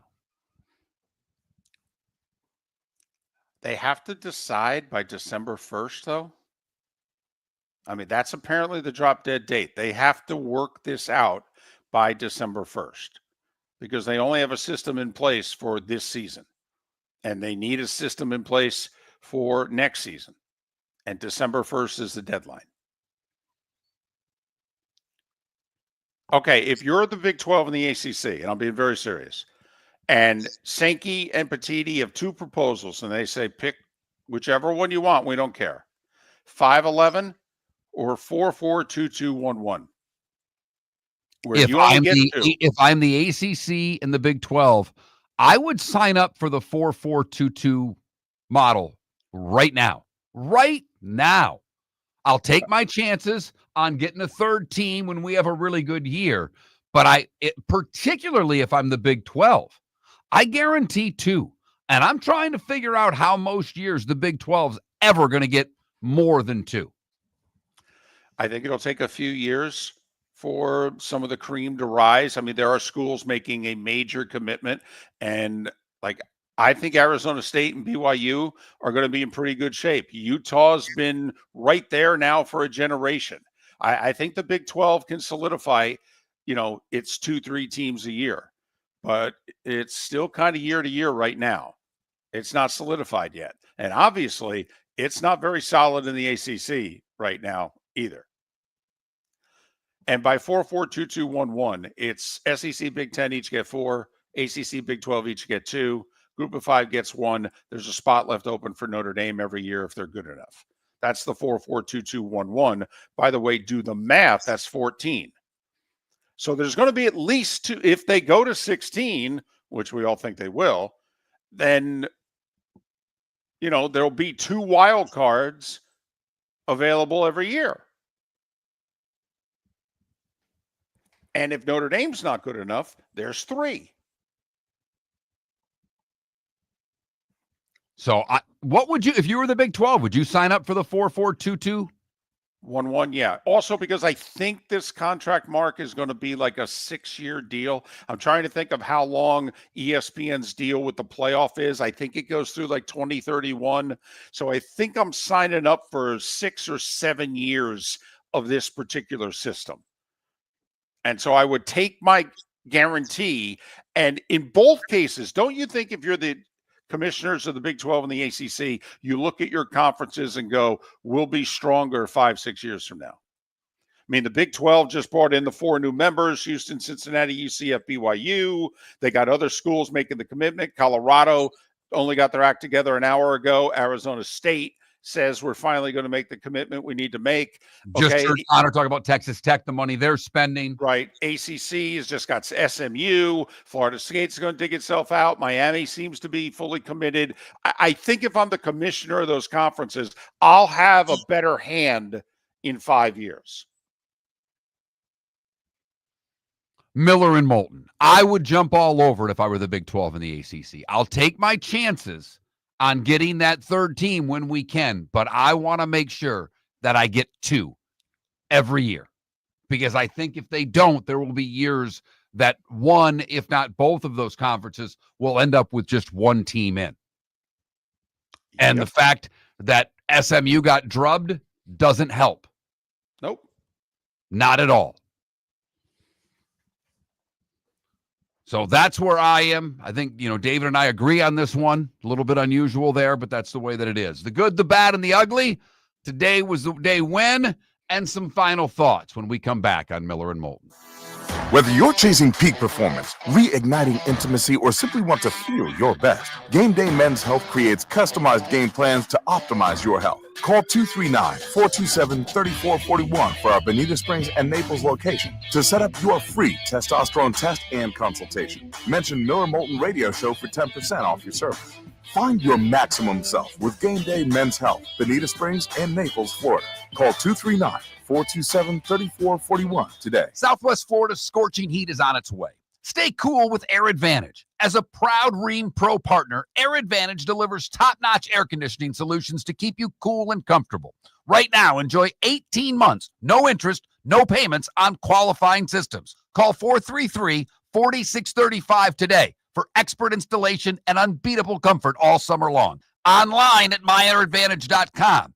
Air Advantage. Call today, 433-4635. Wine glasses never fall over until you get a brand new rug. Oh, no. Ketchup bottles act normal till you're wearing a new shirt. Oh, you kidding me? And rocks slide peacefully on the road till the day you get a brand new windshield. Then they fly up off the road and attack without mercy. That's why new windshields from Glass Doctor come with our windshield protection plan. Unlimited repairs and 1 replacement for 12 months. Don't just fix it, protect it. Glass Doctor, a neighborly company. Mark Miller for Sleep Treatment Direct. They are helping me with sleep apnea. And by helping me, I mean curing me. No more CPAP machine. No more snoring. No more tossing. No more waking up exhausted. Their expert team got me the right treatment, fast and hassle-free. If you want to feel energized and get rid of your snoring, call Sleep Treatment Direct today. 444-1741. That's 239-444-1741. Sleep Treatment Direct. Sleep safe and This sound. is Miller and Moulton.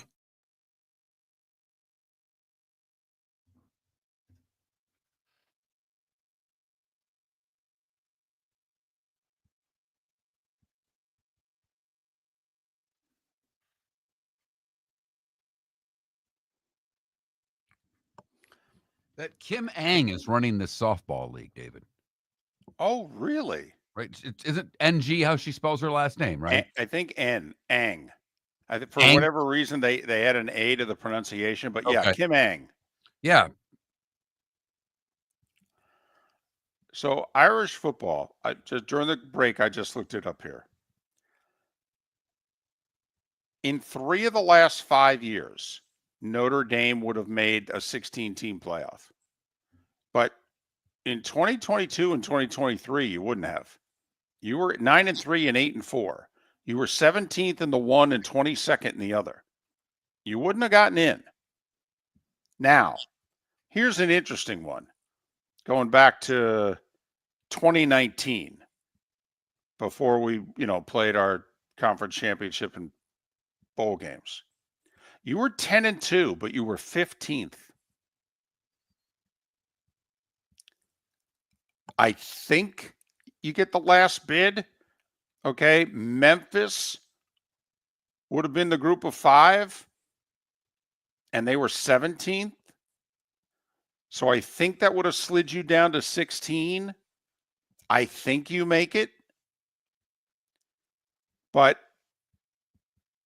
So you're either 3 of the last 5 or 4 of the last 6, but the one is you're right there. And then how much lobbying and politicking would have been against you because you're not in a conference. And the 2 schools that are right below you, one of them's Iowa. How much lobbying would have been done there of the committee to say, hey, don't put Notre Dame ahead of Iowa now. Boise State was 11-1 that year. They were 2 spots below you. So now I think with Freeman and what have you, you'll be fine. But it just goes to show your cutoff point seems to be 10-2. 10-2 or better, you're in. But when you've been 9-3, 8-4, you've been out with 3 losses. By the based way, on the Stanley recent Cup polling. will either start the 4th or the 7th. If it's over tonight, they start the 4th. If there's a game 6, it would start June 7th. Oh, wow. We got to do it for Edmonton then, don't we? Yes. Because what's that? Isn't that Wednesday next week? The 4th is Wednesday because Sunday's my mom's birthday. She will be 81. Happy birthday, Mom. Yeah. Way to go. The NBA finals are set. They're starting Thursday the 5th, even if the Pacers win tonight. The finals are set.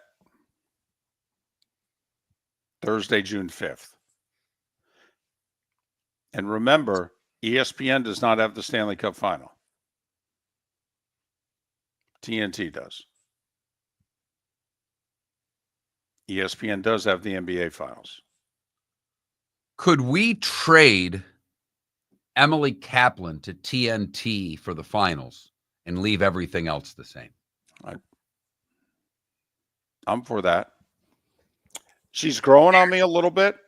Okay, at first, I thought the coaches and players didn't like her and just tolerated her. I kind of got the sense as this series has gone on, they actually do like her. So that's Who? good. Is it Jackie Redmond? Okay. What's her name? Is that it? Yeah, okay.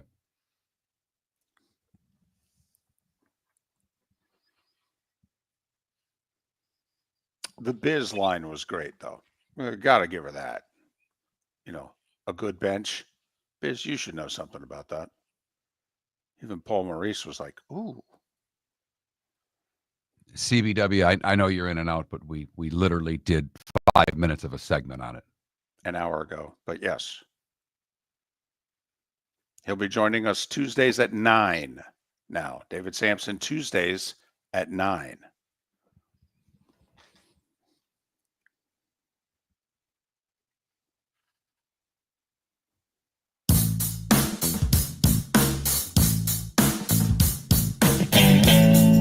Welcome back to Miller and Moulton. Text the guys what's in your mind at 21,000. That's 21000. And now, here's David Moulton.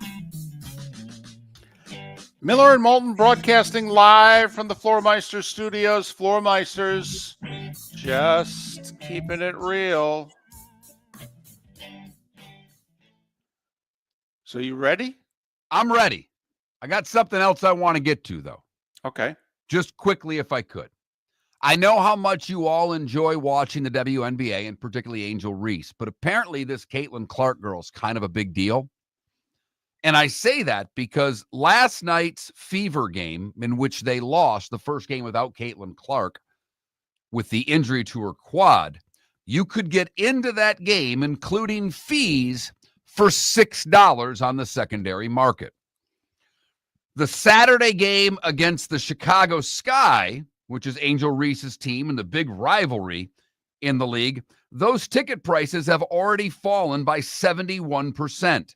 The cheapest seats were $86. They're now $25 and will continue to plummet between now and game time. Well, the other thing that's happening is a lot of these teams, and by a lot, we mean every single one, they all moved the Indiana game on their schedule to the big NBA, NHL arena. Like they had 11,000 for the Fever Mystics game last night. Well, they played that game where they could have had 18 to 20. And I believe when they played that game last year, they had 20,000 at the game. Just like the Chicago team, this is their only game all year that they're playing where the Bulls play. And they thought they were, going to be SRO. Yeah, it's not gonna. Yeah. When she played against the Sky earlier this year, the TV audience for that game was bigger than Sunday Night Baseball. That game was Mets and Yankees. Highest rated Sunday Night Baseball in 7 years also. And the Fever in the Sky beat it.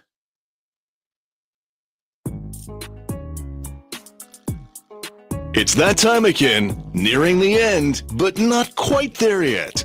Here's Mark Miller with Today Was the Day When. Today was a day when, brought to you by Game Day Men's Health. Locations, Bonita Springs, Naples, mention Miller and Moulton. Get 10% off. Call today, 239-427-3441. That's 427-3441 or online at GameDayMen'sHealth.com.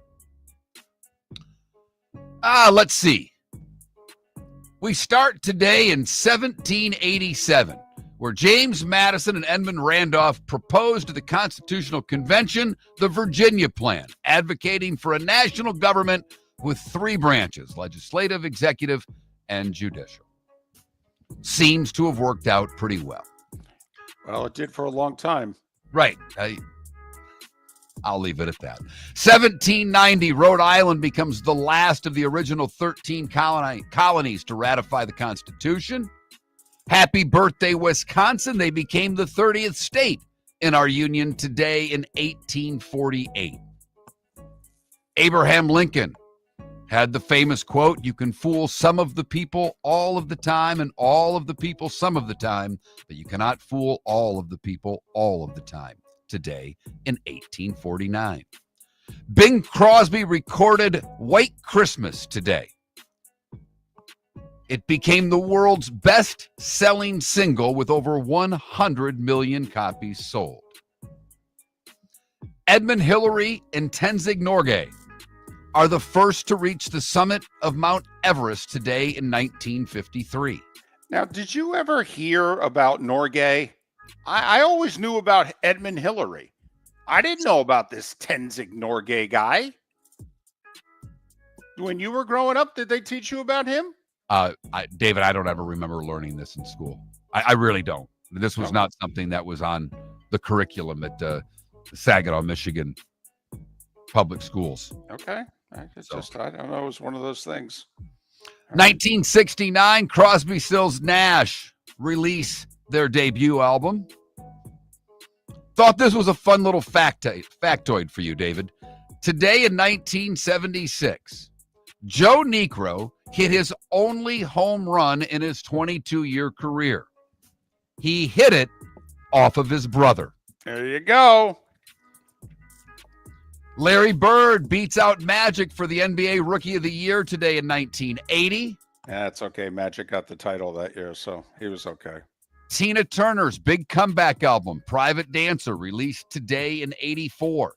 Boy, that was a monster. A monster. That same day, the Red Sox retired number 9, Ted Williams, and number 4, Joe Cronin, for what it's worth. Mike Schmidt retires from Major League Baseball today in 1989. Oh, I remember watching it. Okay, he was on the road. I think he was in San Diego, and he just said, "I can't play anymore." And he was a mess. He cried like a baby. I love him. Love Michael Jack. Ricky Henderson steals 893 today in 1990, breaking Ty Cobb's record. And today in 2017 was the day that Tiger got his DUI in Jupiter. Patrick Henry, Bob Hope, John F. Kennedy, Faye Vincent, and Al Unser would have all celebrated birthdays today. One of your favorites, David, Melissa Etheridge, is 64 years old. Eric Davis, one of the great swings in all of baseball. Oh, my goodness. I don't know if there are 5 better swings than Eric Davis. Never had a cheap home run. When he made solid contact, those suckers were gone. Noel Gallagher from Oasis is 58. Carmelo Anthony is 41. And Markelle Fultz is 27 years old today. What did I miss, David? You know, I'm bringing this up because I can't believe it's been this long. It was 20 years ago today that Danica had the lead at Indy. She had the lead with 15 laps to go at Indy. I mean, just like she was second in the Daytona 500 with 2 laps to go. I mean, people make a lot of fun of Danica, but Danica was pretty good. The faster the racetrack, the better she was. So, anyway, I can't believe it's been 20 years. That's all.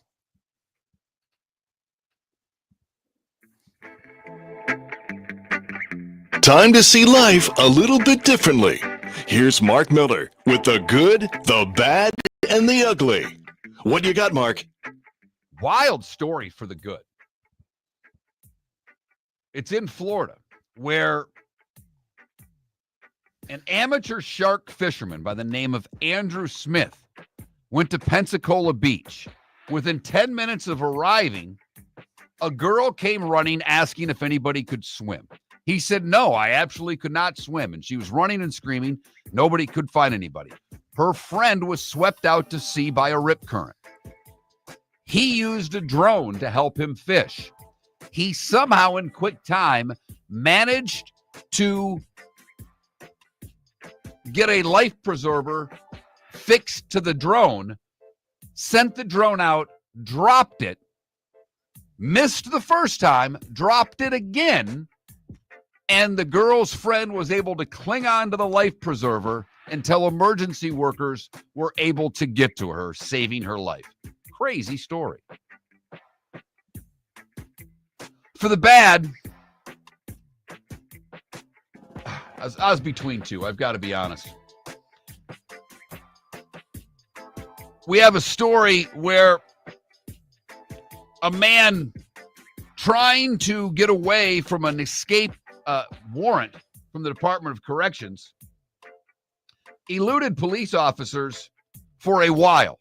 He climbed an 80-foot tree to try to get away from police. He then threatened suicide during an hour-long standoff and was finally talked down off the tree just to get arrested. And in one of my favorite uglies of all time, we go to New York State. State forest rangers near Cascade Mountain received a disturbing call from 2 hikers who said their friend was dead on the popular Adirondack Mountains Trail and that the pair was lost. A ranger was sent to successfully recover the 2 stranded hikers and quickly determined they were in an altered mental state. The friend, to believe to be dead, also called park officials and was found alive, hence having made the call. Turns out the threesome were tripping their you-know-what off on mushrooms and thought that they lost their friend and that he was dead. Turned out everybody was alive and that it was just a bad trip. That is the good, the bad, and the ugly on today, Thursday, May 29th, here on Miller and Moulton. Ah, man, I hate when I'm tripping. I don't know. I don't know if I've ever smiled so hard in my life. There's nothing like a mushroom permagrin, folks. I'm telling you that right now. The Pacers are on a roll on the road. They went 1-1 against Milwaukee, 3-0 against Cleveland. They're 2-0 against the Knicks. They're 6-1 on the road. I think they've won 6 straight. Now, 3 of those wins have been remarkable. Down 7, 8, or 9 points in the final minute. Win. Nobody had done it in 25 years in the NBA. The Pacers have done it 3 times in the spring. But Knicks are 4.5-point favorites tonight at Madison Square to force a game 6. Over-unders around 222 and change. Basically, give or take a half point, 113-109 Knicks is what Vegas is saying. Bet accordingly for or against. Can the Knicks hold them to 109? That's my question. It seems unlikely the way this series has gone, David. They've only done it once. Right. That's the game they won. I just don't think that they're good enough defensively to hold Indiana to those type of numbers. If I were to make a bet tonight, I don't know if I'd take the 4.5, but I'd take the over, David. I think I could talk you into taking the Pacers on the money line. Instead of, getting much less at 4.5, you're like, you know what? I'll just pick them straight up. And still play the over. It's not a bad bet. I think the Knicks win. I think Thibodeau goes back to the rotation that he used in Game 3. And I think a couple Knicks will play better at home than they have on the road. Well, Hart's got to play better. He can't turn the ball over as much as he has been. That's key to the Knicks to me. But listen, 17 turnovers in the last game. You can't do that. I think it plays with the pace like the Pacers do. To me, the only surprise in this series so far, and you and I both picked the Pacers, I didn't think Siakam would dominate the way he has. A very good player. He's been a great player in this series. Great player in this series. I didn't think the Knicks would let Siakam kick their butt the way he has. So Mark's got the Pacers tonight. I got the Knicks. Does Edmonton finish off Dallas tonight? Boy, Dallas is having such a difficult time scoring 5-on-5. But the one thing is the difference in the Edmonton power play, home versus road, is unbelievable. I mean, Edmonton's at like an over 50% clip on the power play at home. They're not even close to that on the road. Stars are 7-2 at home so far in the playoffs. I think Dallas gives us a game 6. I think Dallas played at least 4, if not 5 good periods in Edmonton and had nothing to show for it. So I'm with you. I think we get a game 6. And by the way, if you're Edmonton, you want to get this sucker over because you're not getting Hyman back and you don't need everybody else worn down either. And you start the finals at home. And it would be almost a perfect amount of rest, Mark. They win tonight. They fly home. They don't play again till Wednesday at home. Wednesday, if Edmonton wins tonight, the Stanley Cup Finals will start. If they lose and it goes further, it will start on the 7th. Is that Saturday? Yeah, that's Saturday. Wow. That's done. Those dates are, I believe, set in stone, David. I mean, if you're the Panthers, in all seriousness, do you just want Edmonton to win tonight? Do you really want to be off for 9/10 days? I wouldn't. I know there's bumps and bruises. I know they'll enjoy the rest. But you want to keep playing, particularly when you're playing as well as the Florida Panthers are. I don't think they want to wait a second past Wednesday, David. Not at all. There's only 5 baseball games today. 2 of them are the Braves and Phillies. Both of them on MLB Network, a makeup doubleheader from a rainout yesterday. Rays are in Houston tonight at 8. And FS1's national game at 9:30 is Washington at Seattle. Wow, that's brave. Washington at Seattle. That's that World Series that compares to these NBA Finals that we might get. Right. By the way, Sale pitches the nightcap for the Braves. Miller and Moulton. Have a great rest of your day. Pat Kerwin will join us tomorrow.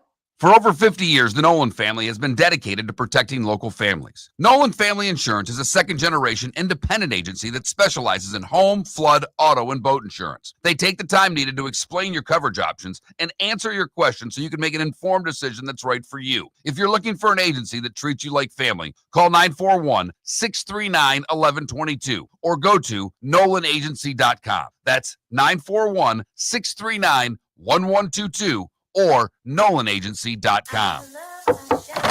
Honey, you want to come out? I haven't seen you since Glass Doctor installed our custom shower enclosure. No thanks. Well, you can't keep eating breakfast in the shower, and laminating your magazines is getting expensive. You remember we have guests coming over tonight, right? Oh, I'm sure they'd love to see the shower. It's our neighbors, and I highly doubt they want to be hanging out in our bathroom. The shower's so good, you'll never want to leave.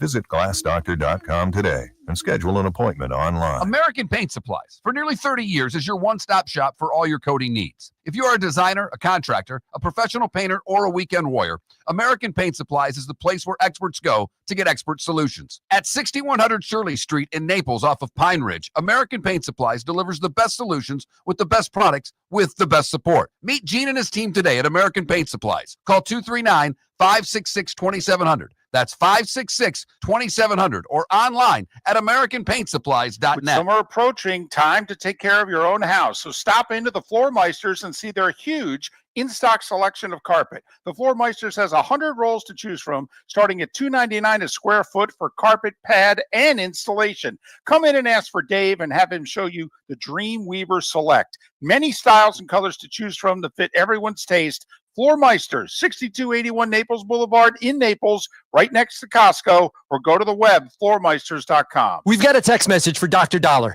A few of my friends are taking daily Cialis or Viagra.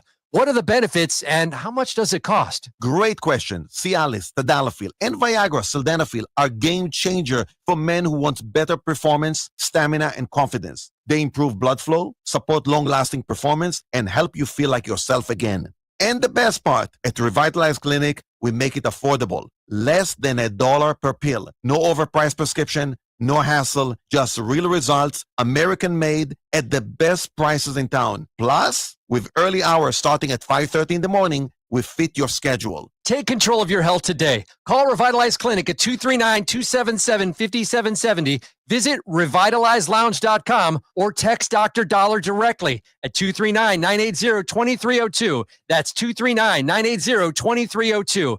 Get results. Get confidence. Revitalize Clinic, because every man deserves to perform at his best without breaking the bank. Text Dr. Dollar now at 239-980-2302. This is Miller and Moulton